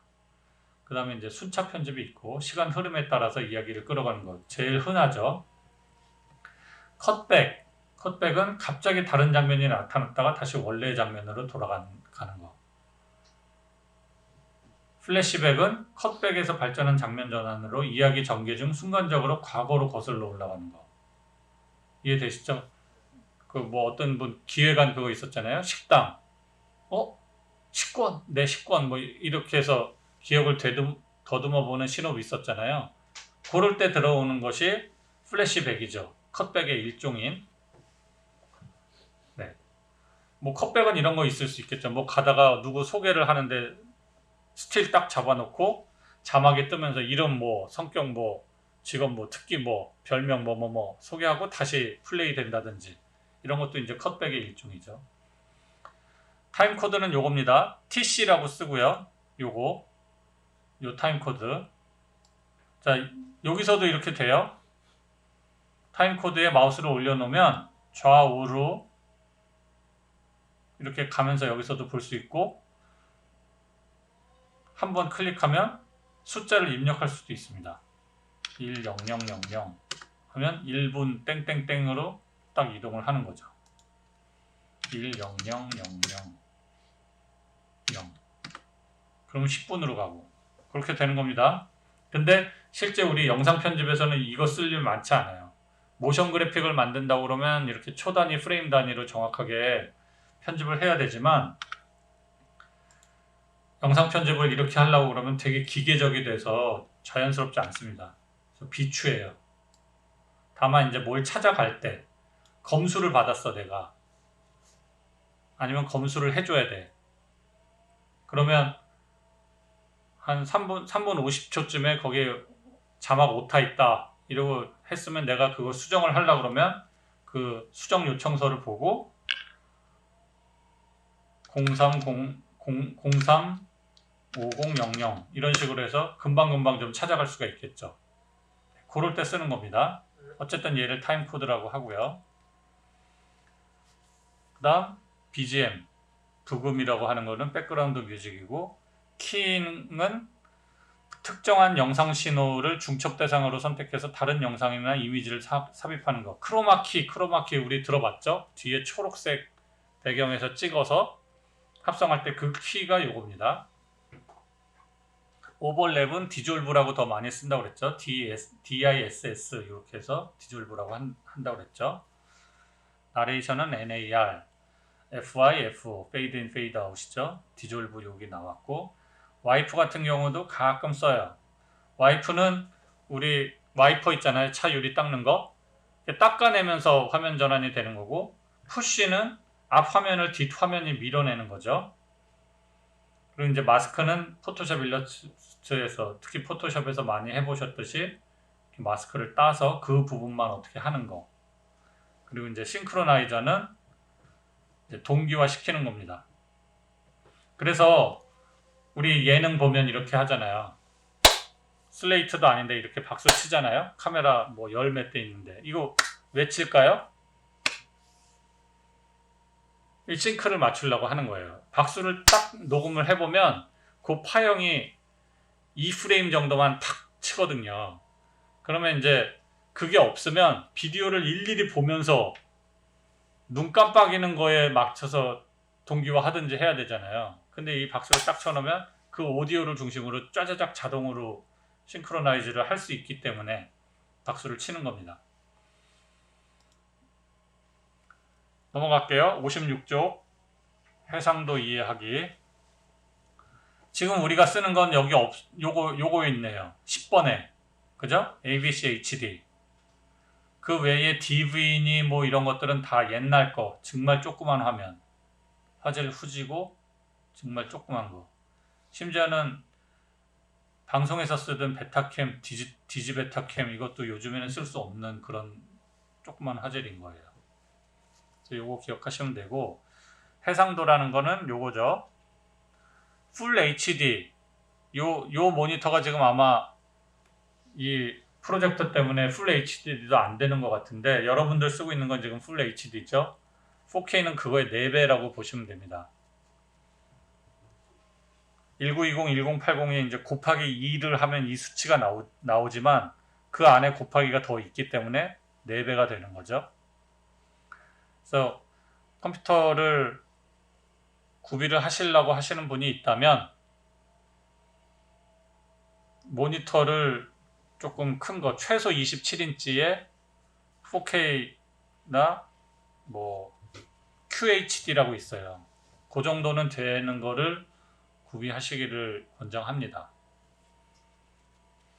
이 모니터 가격은요, 몇 헤르츠를 구현하느냐에 따라서 가격이 막 올라가더라고요.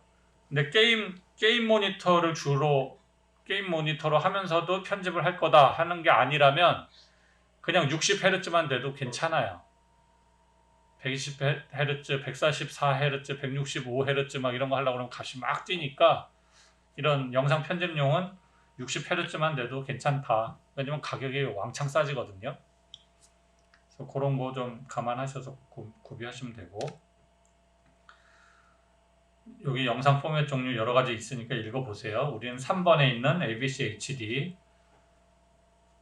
H.264에 1080p로 주로 한다는 거, 아니면 1080p 60으로 하셔도 돼요. 네. 나머지는 뭐 각 카메라 회사, 제조사에 따른 포맷들이라는 거. 그리고 이제 얘와 얘는 조금 별도라고 아까 설명드렸죠. 시퀀스 만들 때 요 세팅을 해주지만 결국 최종 아웃풋은 여기 출력할 때 출력 코덱으로 결정이 된다는 거. 그래서 통합 코덱 깔으라는 말씀도 드렸죠. 스타 코덱 깔으라고. 네. G 코덱이나 스타 코덱 깔으라고. 그겁니다. 자, 정말 중요한 거 나왔네요. 모든 프리미어 수업 중에 가장 중요한 거 02번. 그죠? 여차하면 컨트롤 S. 포토샵이나 일러스트에 비해서 다운되는 확률이 훨씬 높습니다. 영상 편집하시다 보면. 특히나 색 보정이랑 뭐 모션이랑 이런 거 동시에 주면은 컴퓨터가 그냥 뻗어버려요. 그런 거 하기 전에, 주기 전에 컨트롤 S 눌러서 저장해 놓고, 1번에 있는 오토세이브는 자동으로 되니까 꺼놓지만 않으시면 돼요. 다만 이것도 요령이 저 같은 경우는 이렇게 한다고 그랬죠. 여기 내 PC에 보면은 보통 컴퓨터가 C 드라이브가 있고 D 드라이브가 있어서 우리가 D 드라이브를 데이터 드라이브로 하는데, 저 같은 경우는 E 드라이브를 하나 더 줘서 프리뷰라든지 그 캐시 메모리라든지 뭐 캐시 데이터라든지 그거는 다 여기에 쌓이게. 아까 엔터 치면은 초록색으로 될 때 프리뷰 파일을 만든다고 그랬잖아요. 걔를 별도로 주는 거예요. 그래서 컴퓨터가 여기서도 요 창고에서도 불러오고 요 창고에서도 불러오고 인력을 3명 쓰는 꼴이잖아요. 그렇게 하게끔 해서 로드를 줄여준다고 말씀드렸죠. 그리고 캐시 데이터를 가끔씩 이제 비워줘서 프로그램 활용을 원활하게 하는 법도. 좀 기계치들 있으시잖아요. 나 기계랑 안 친해서. 그런 분들 그냥 오히려 이거 체크해 놓으세요.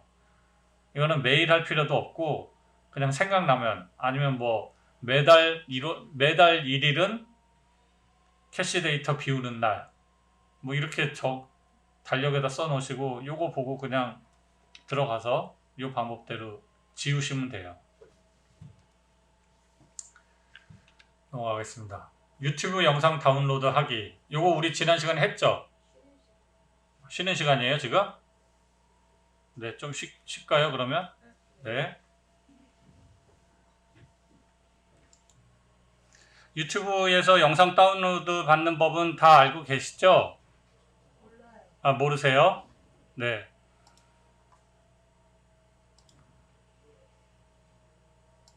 자, 이렇게 하시면 됩니다. 유튜브에 들어가서 내가 원하는 영상을 뭐 다운을 받고 싶다.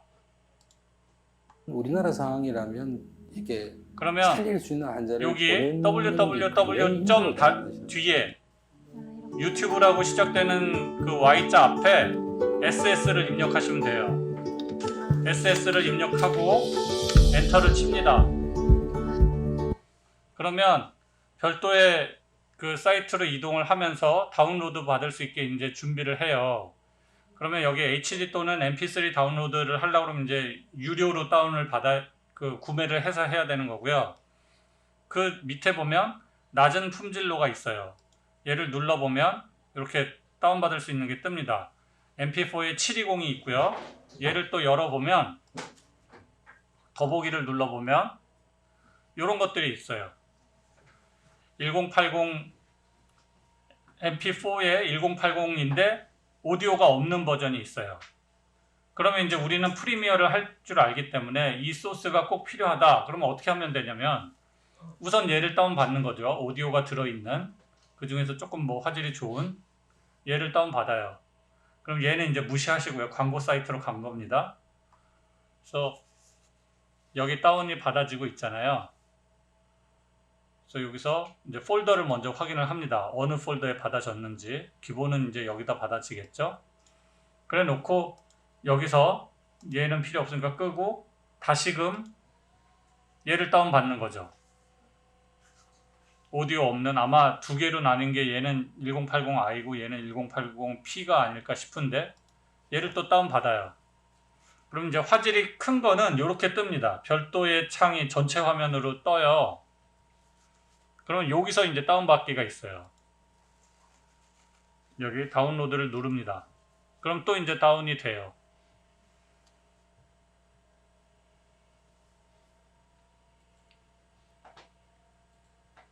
그러면 아까 그 같은 폴더에 다운로드가 될 겁니다. 그 폴더 확인해 보면, 그쵸? 두 개가 있죠? 그럼 얘 두 개를 컨트롤 X 눌러서 자른 다음에 내 소스 창고로 옮기면 되죠. 내 이름으로 들어가서 비디오로 가서 소스에다가 넣어두면 되는 거잖아요. 컨트롤 V 해서 넣어둡니다. 그리고 프리미어에 얘를 불러오는 거죠. 이렇게 두 개를 이대로 이렇게 불러오면 임포트가 되죠.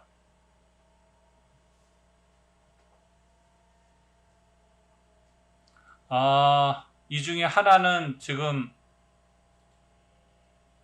그게 안 되네요. 코덱이 없나 봐요. 그래서 지금 저 화질밖에 안 열렸는데,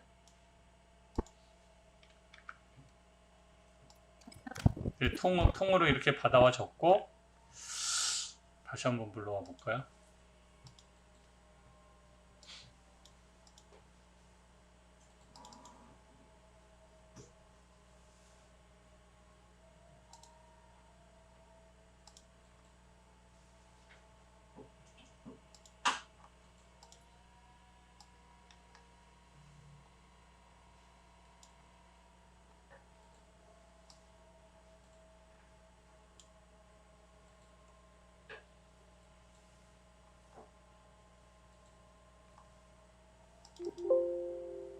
네, 코덱만 깔려 있으면 얘도 불러와지거든요.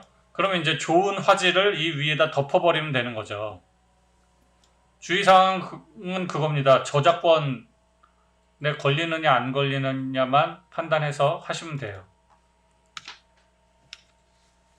인터페이스 언어 변경하는 방법. 처음에 한글로 깔렸다면 새 프로젝트 시작하고 찾아보기 버튼 눌러서 이렇게 디버그 데이터베이스 뷰를 실행을 하고 여기 KO, KR로 되어 있는 거를 ENUS로 바꾸면은 프리미어를 껐다 키면 다시 됩니다. 그거 뭐 어디 있나 보여드릴까요?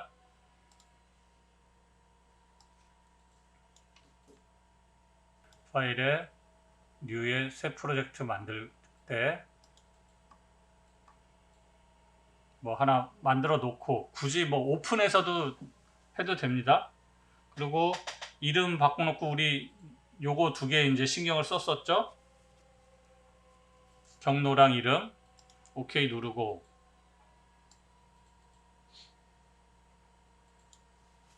그 다음에 프리미어 실행됐으면은 컨트롤 F12 같이 눌러서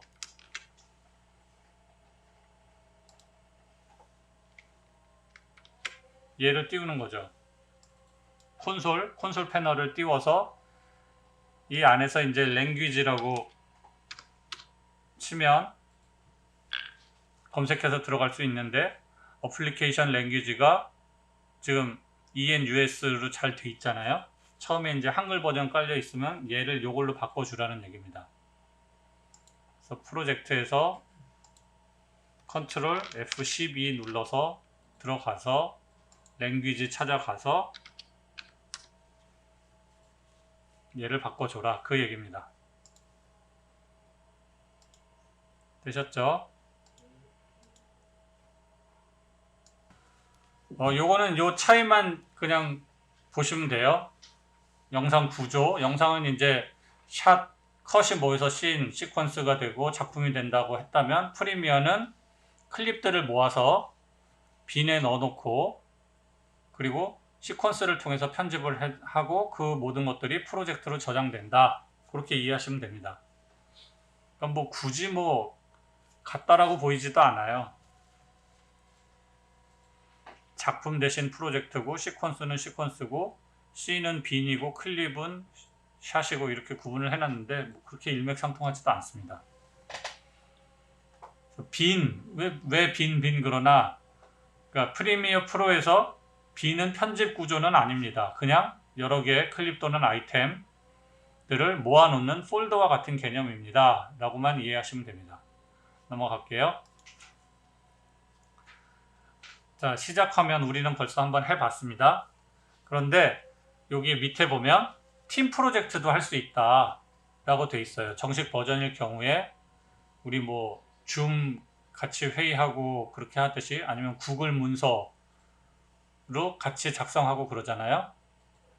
그렇게 하듯이 팀 프로젝트도 할 수 있게 돼 있다. 근데 뭐 할 일은 저도 뭐 없었고 거의 쓸 일이 없었습니다. 자, 그 다음에 이제 새로운 프로젝트 환경 만들기 뉴 프로젝트 해서 제너럴도 우리 한번 살펴봤어요. 근데 이제 교재에 나왔으니까 다시 한번 여기서부터 쭉쭉 살펴보면서 가겠습니다. 뉴에 뉴 프로젝트를 실행을 한다 치고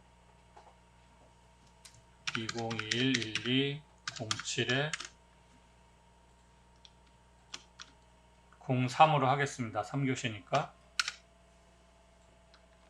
03. 요거는 이제 프로젝트를 새로 생성을 하는 거죠. 그랬을 때 요 부분인 거죠. 여태까지 우리가 이름하고 경로만 봤었는데 지금 살펴볼 것은 요 옆에 있는 탭들 스크래치 디스크, 인제스트 세팅은 과연 뭔가를 살펴보는 겁니다.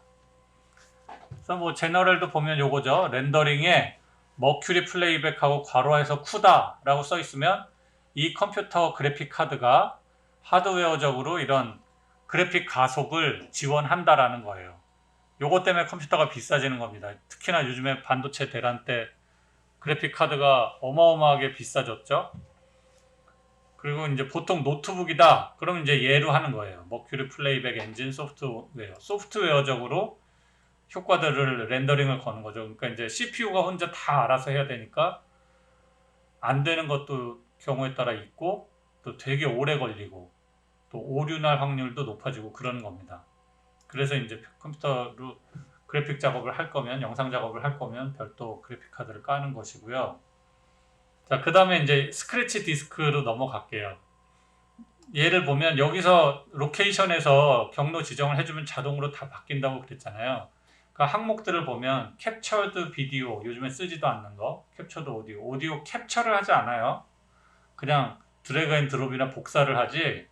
예전에 테이프 돌려서 걔를 다 디지털화하는 그게 이제 캡처인데 쓰지 않아요. 그리고 이제 프리뷰 만들어진다고 그랬잖아요. 엔터 쳐서 그것들이 요 경로에 같이 쌓인다는 거죠. 그래서 보시면은 요런 것들이 생기는 거죠.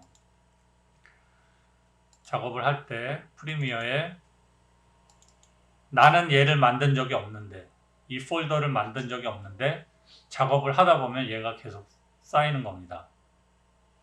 그래서 저 같은 경우는 얘를 이제 E 드라이브로 다 수동으로 바꿔놨다는 거죠. 여기 오토 세이브까지. 그래서 나중에 이제 프로젝트 끝났다 그러면 그 디스크에 그 폴더들만 그냥 싹 비워버리면 되니까. 그리고 인제스트는 방송국에서 쓰는 거라고 언급을 했었던가요? 야간에서만 했나? 뭐냐면 이제 방송국 같은 경우는 워낙 양이 많고 그러니까 서버실이 아예 따로 있고 서버 요원이 있어서 촬영을 해오면 인제스트를 하는 요원들이 또 따로 있습니다. 그래서 메모리 카드를 갖다가 자기가 껴서 방송국 포맷에 맞는 걸로 다 변환을 해서 캡처 뜨는 것처럼 변환을 해서 서버에다 올려놔요. 그럼 편집실에서 PD들이 그 서버에 접속해서 우리 멀티 서버랑 거의 똑같다고 보시면 돼요. 거기서 바로 이제 끌어와서 편집을 합니다. 보안 문제도 있고 그래서 그렇게 합니다. 그런 항목들이 여기 뉴 프로젝트에 들어있는 거고요. 넘어가겠습니다. 렌더링 위치 지정하는 것까지 지금 한 거고 인제스트 설정 다시 한번 말씀드리면 인제스트란 사전적 의미로는 음식이나 약 등을 삼키다라는 뜻이지만 영상 용어로는 카메라를 통해 촬영된 소스를 사용자가 편집에 필요한 포맷으로 변환하는 과정 또는 변환된 파일을 스토리에 저장하는 것을 의미합니다. 그죠? 프리미어 프로에서는 소스 파일을 프록시 형태로 편리하게 변환해서 같은 포맷으로 편집할 수 있습니다. 인제스트에 체크 표시하고 프로젝트를 실행하면 소스 파일을 불러왔을 때 자동으로 미디어 인코더가 실행되며 미리 설정된 프리셋에 맞춰서 소스 파일이 변환됩니다. 요거예요. 아까 프록시 편집한다고 그랬잖아요. 컴퓨터 사양이 조금 딸리거나 아니면은 사양 좋더라도 가볍게 편집하고 싶을 때 그거 체크해서 하면 되는 겁니다.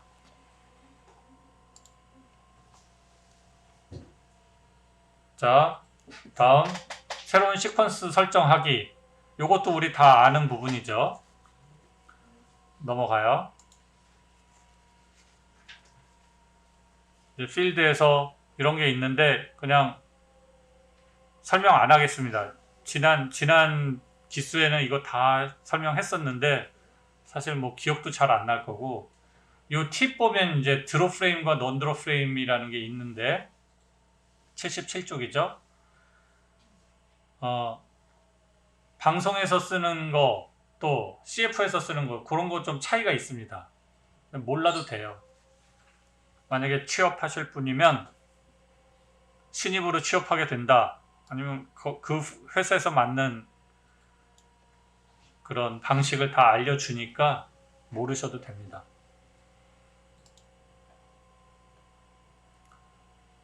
다음 트랙 수와 오디오 설정하기. 이것도 사실 몰라도 되긴 해요.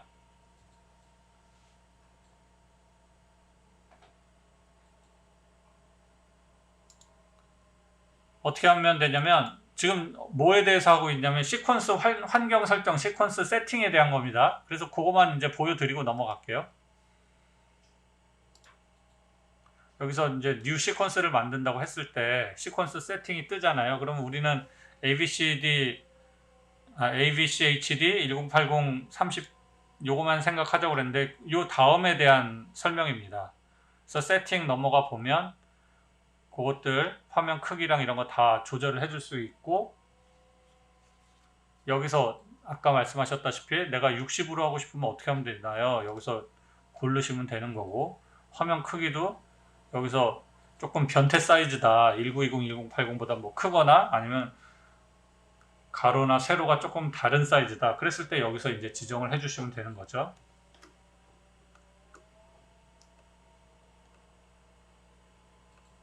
그 다음 여기 트랙, 방금 넘어온 게 트랙입니다. 그래서 기본으로 비디오 3개 트랙이 있고 오디오는 6번까지 뜨게 설정이 돼 있어요. 그런데 이제 얘를 지정을 해줄 수 있다는 거죠. 나는 뭐 계속 이미지 작업을 하고 그럴 거기 때문에 비디오 시작이 5개로 필요해 라고 하고, 오디오도 뭐 10개 달아놓고 시작해야 돼, 이렇게 해서 여기서 지정을 해서 OK를 하면 그렇게 뜬다는 겁니다. 그죠?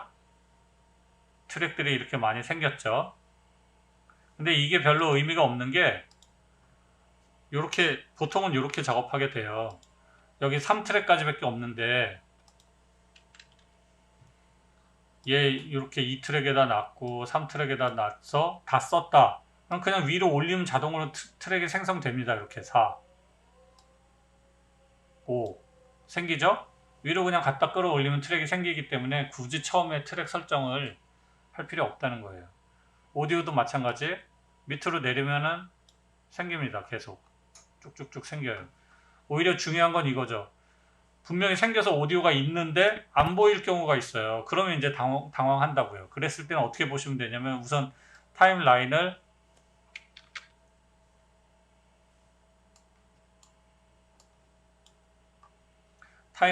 이제 크게 이렇게 볼 수 있게 벌려놓고, 얘 가지고 이렇게 펼쳐져 있었다면 최대한 줄여서 이 밑에 트랙까지 다 보이게, 얘도 이렇게 줄여서 밑에 트랙까지 다 보이게 하다 보면 저 밑에 들어가 있는 경우가 있어요.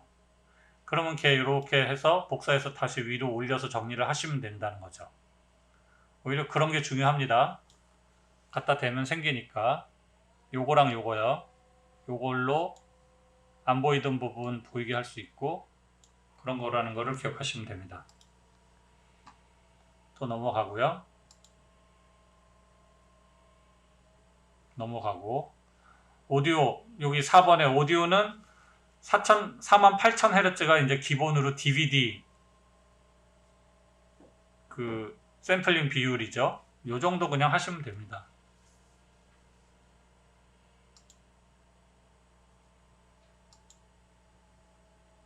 VR, 그러니까 360도 촬영하는 카메라로 찍어서 360도 편집도 할 수 있다는 거예요. 이거는 이제 사실 전혀 별도의 영역이기 때문에 좀 이쪽으로 하실 거다 그러면은 공부를 하셔야 됩니다. 근데 뭐 가끔씩 있어요. 대학교에서 하거나 뭐 전파지능 무슨 진흥원인가 뭐 이런 데서 하는 3일짜리 교육 같은 거 있어요. 그거 한 번만 그냥 해보시면 알만한 내용입니다. 그래서 VR 환경으로 컨텐츠를 만드실 분들은, 예를 들면 뭐 여행 채널 하실 분들은 있으면 좋죠. 유튜브에서 다 VR 보기가 되니까요. 그러니까 진정한 의미의 가상현실은 아닙니다. 그냥 360도를 볼 수 있게 찍고, 그거를 시청자도 이런 HMD라고 하는 장비를 끼고 보면 360도를 볼 수 있는 거고, 그게 아니라 스마트폰으로 보면 그 2D긴 2D지만 이렇게 자기가 그 자이로 센서에 의해서 이 돌아서는 위치의 장면들을 볼 수 있는 거죠.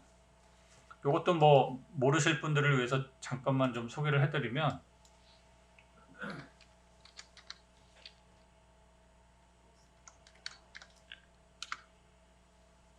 요런 카메라들이 있어요. 이렇게 생겨가지고 렌즈가 앞 뒤로 달려 있습니다. 이렇게.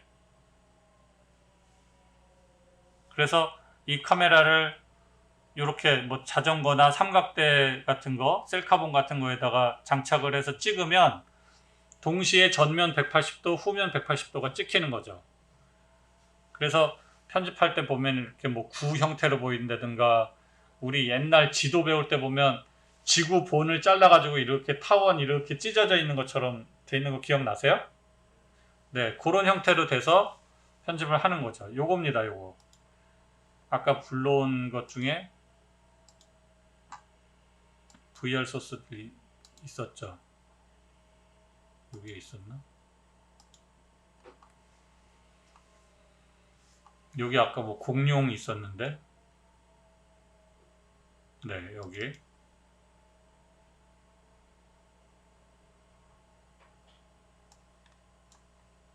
얘를 보면 이제 이렇게 보이는 거죠. 이렇게.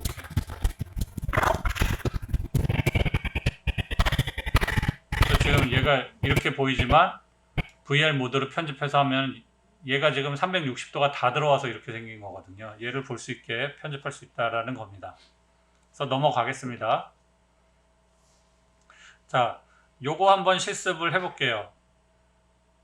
요거는 이제 제가 우리 촬영하면서 무조건 다 가로로 찍습니다. 나중에 다 세로로도 1대1로도 다 변형할 수 있으니까 걱정 마시고 가로로 찍으세요. 웬만하면 16:9로 찍으세요. 사진도 이렇게 이제 말씀드렸었잖아요.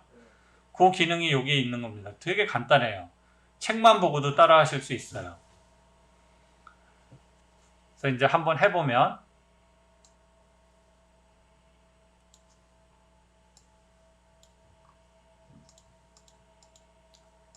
지금 이제 여러분들도 책 보면서 따라 하실 수 있게 교재에 있는 걸로 하겠습니다.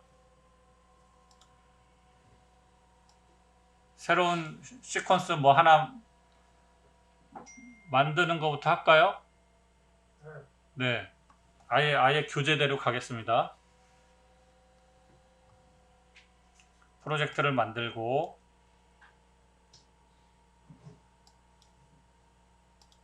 뉴 아이템으로 해서 1080p로 해서 오토 리프레임이라고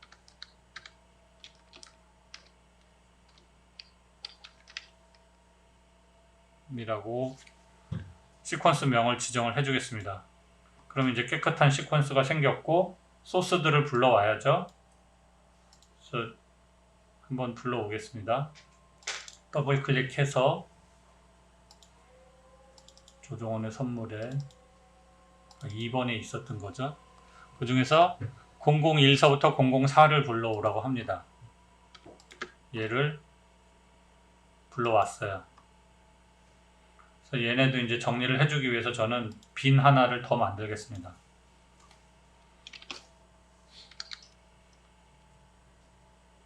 오토라고 빈을 만들어서 거기다가 다 넣고 얘를 여기 비디오에다가 넣겠습니다. 그냥 별도로 이렇게 생기게 했어요. 그 다음에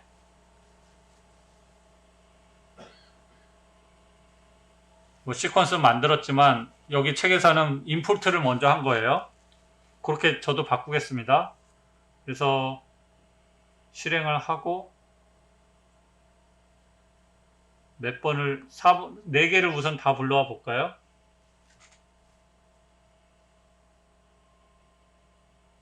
네.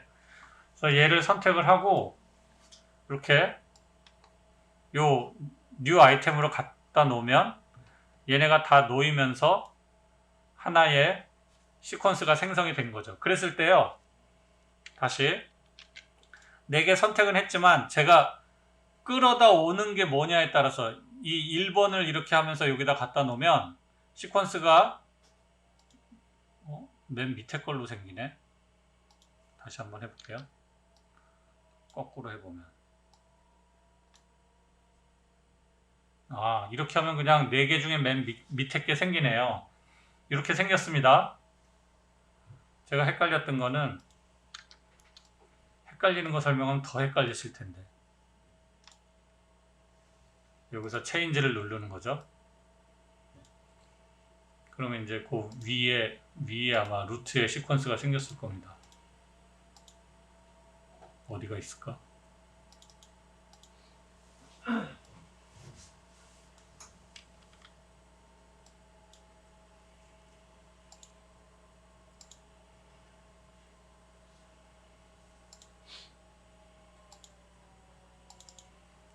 어디 갔나 한번 좀 찾아볼게요. 죄송합니다.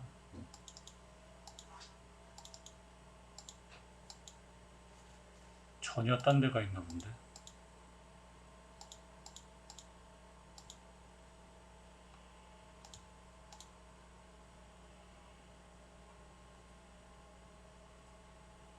여기 들어가 있네요. 다운로드에 들어가 있네요. 하여튼 그렇게 해서 시퀀스가 생성됐습니다. 여러분들 안 헷갈리시게 그냥 요대로 할게요. 요거 4개 선택해서 시퀀스 하나 만들면 놓아졌고, 그 다음에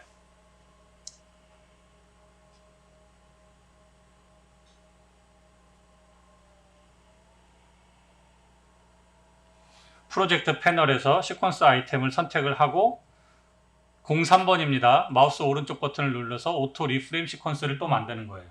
그러니까 생성된 시퀀스를 오른쪽 버튼 눌러서 여기 오토 리프레임 시퀀스를 누르는 겁니다. 그러면 이제 여기서 설정을 해줄 수가 있어요. 인스타그램에서 쓰는 1:1 사이즈로 할 건지, 요즘에 많이 쓰는 4:5로 할 건지, 9:16 세로 모드로 할 건지, 그것들을 여기서 이제 지정을 해줄 수가 있죠. 그래서 교재에 있는 대로 1:1로 저는 많이 해봤으니까 4:5로 한번 해보겠습니다. 이번에는. 그리고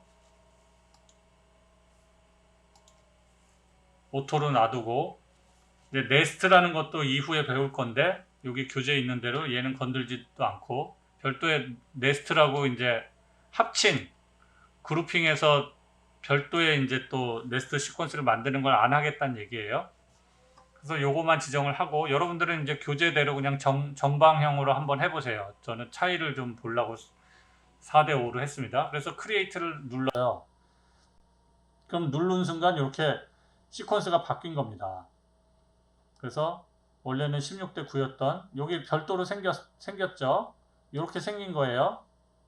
이렇게 생긴 시퀀스가 오토 리프레임이라는 걸 하나 더 만들어서 004라는 거로 만들어서 이렇게 그 화면 사이즈에 맞게 된 겁니다.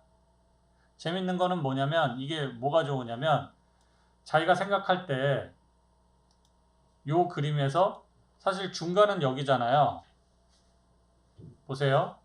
요런 풍경입니다. 텐트가 여기 좌하단 쪽에 조금 쏠려 있어요.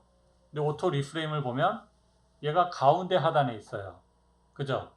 그러니까 이 오토가 지가 계산을 해서 뭔가 독특하거나 중요하다고 생각하는 피사체를 가운데다가 구도를 맞춰줍니다.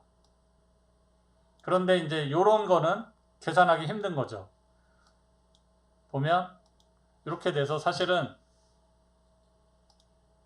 요 그림보다는 여기가 다 나오는 데가 좋을 거예요. 그래서 그런 것들을 이제 보정을 해주는 법입니다.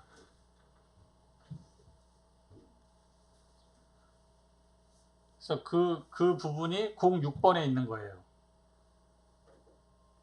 그래서 002번 클립에서 화면 가운데에 길이 위치하지 않아서 불안정한 구도를 확인할 수 있습니다. 이펙트 컨트롤 패널에서 앵커 포인트를 변경해서 안정적으로 만들어줍니다. 라고 쓰여 있는 겁니다. 걔를 한번 보여드릴게요. 여기 교재에서는 앵커 포인트라고 표현을 했지만 실질적으로 앵커 포인트를 요쪽 그림 보면 앵커 포인트를 한 게 아니라 그냥 위치만 바꿔준 거예요. 자, 보겠습니다.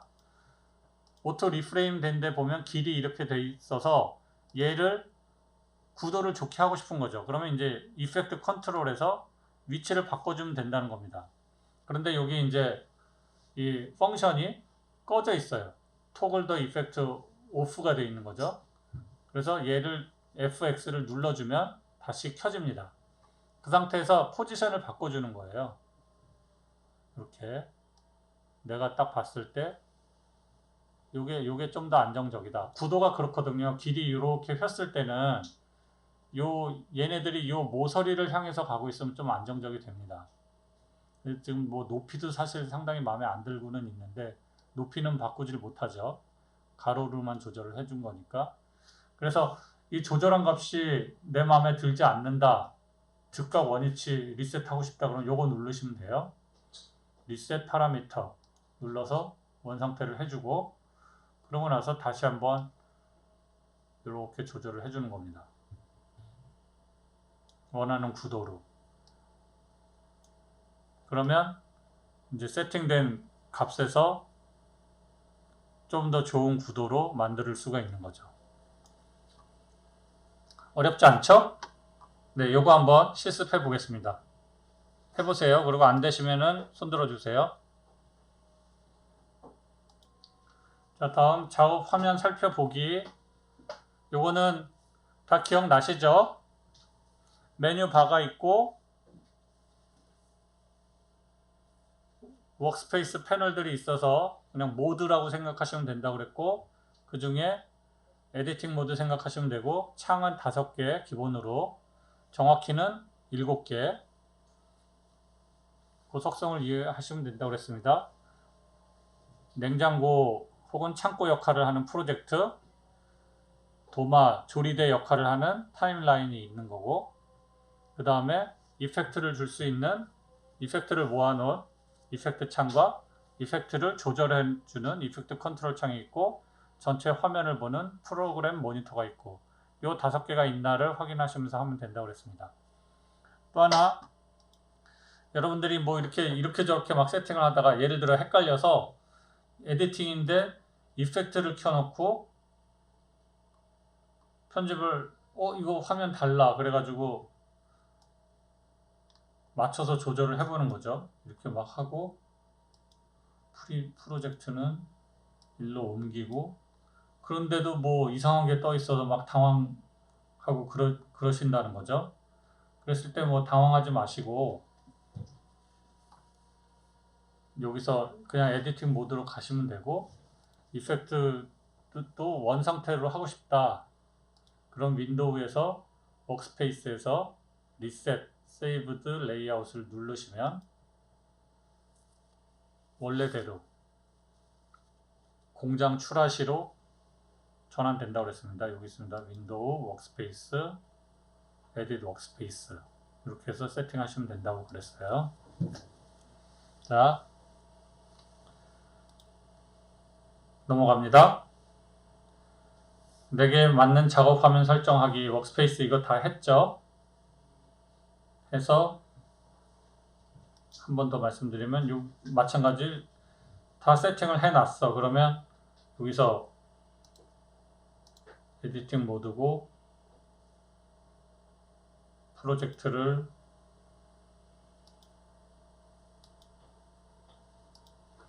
프로젝트 창을 찾아야 되는데 얼른 못 찾겠으면 여기도 있지만 그냥 윈도우에서 이렇게 가보면 있다고 그랬죠. 그 중에 뭐 필요한 거를 클릭을 하면 딱 나와주니까 글로 가면 된다고 했습니다. 그렇게 한 다음에 저장을 하고 싶으면 윈도우에서 워크스페이스에서 리셋이 아니라 이번엔 세이브 에즈에서 새로운 걸로 만들면 내 이름으로 저장할 수 있으나 껐다 켜면 결국엔 위치 다 다르기 때문에 별로 의미 없더라. 그냥 에딧 모드로 하면 된다라고 말씀드렸어요. 그쵸?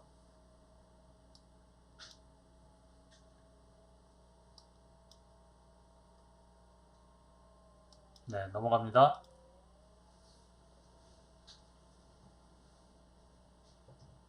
그래서 뭐 쭉쭉 넘어가도 될 것 같고요. 화면 밝기 조절도 있는데 프리퍼런스에 어피어런스로 가면은 밝기 조절을 할 수가 있는데 이것도 의미 없어요. 여기 에딧에 프리퍼런스로 가서 환경으로 가면 그냥 보기만 하세요. 다시 보여드릴게요. 여기 에딧에 맨 밑에 프리퍼런스에 가서 어피어런스로 가면 브라이트니스를 조정해 줄 수 있지만 이 조정해봐야 더 잘 보이지도 않더라고요. 그죠? 전 이제 수업하면서 이게 잘 안 보이는 것 같아서 여러분들 잘 보여주려고 이거 해봤는데 더 안 보이지 않아요? 네, 그렇습니다. 그냥 그렇게 있다. 조금 우울해지는 감은 있어도 이게 검은 게 제일 낫더라고요.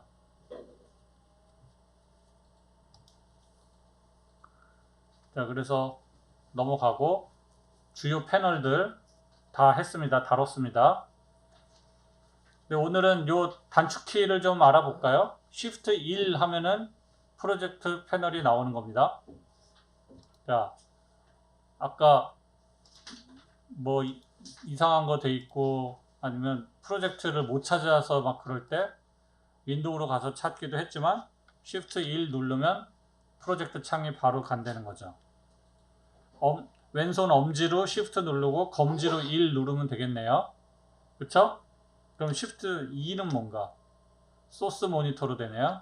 Shift 3은 타임라인, Shift 4는 프로그램 모니터, Shift 5는 이펙트 컨트롤, Shift 6은 오디오 트랙, Shift 7이 이펙트, Shift 8은 미디어 브라우저, 10은 오디오 믹서, 9는 오디오 믹서 이렇게 됐네. 여러분도 한번 해보세요. 왼손 하나로 오른손으로는 Shift 누르고 1, 2, 3, 4, 5, 6, 7, 8, 9 이렇게 숫자 바꿔가면서 뭐가 활성화되는지 한번 해보세요. 그래서 최소한 Shift 1은 뭐 종종 쓸 것 같네요.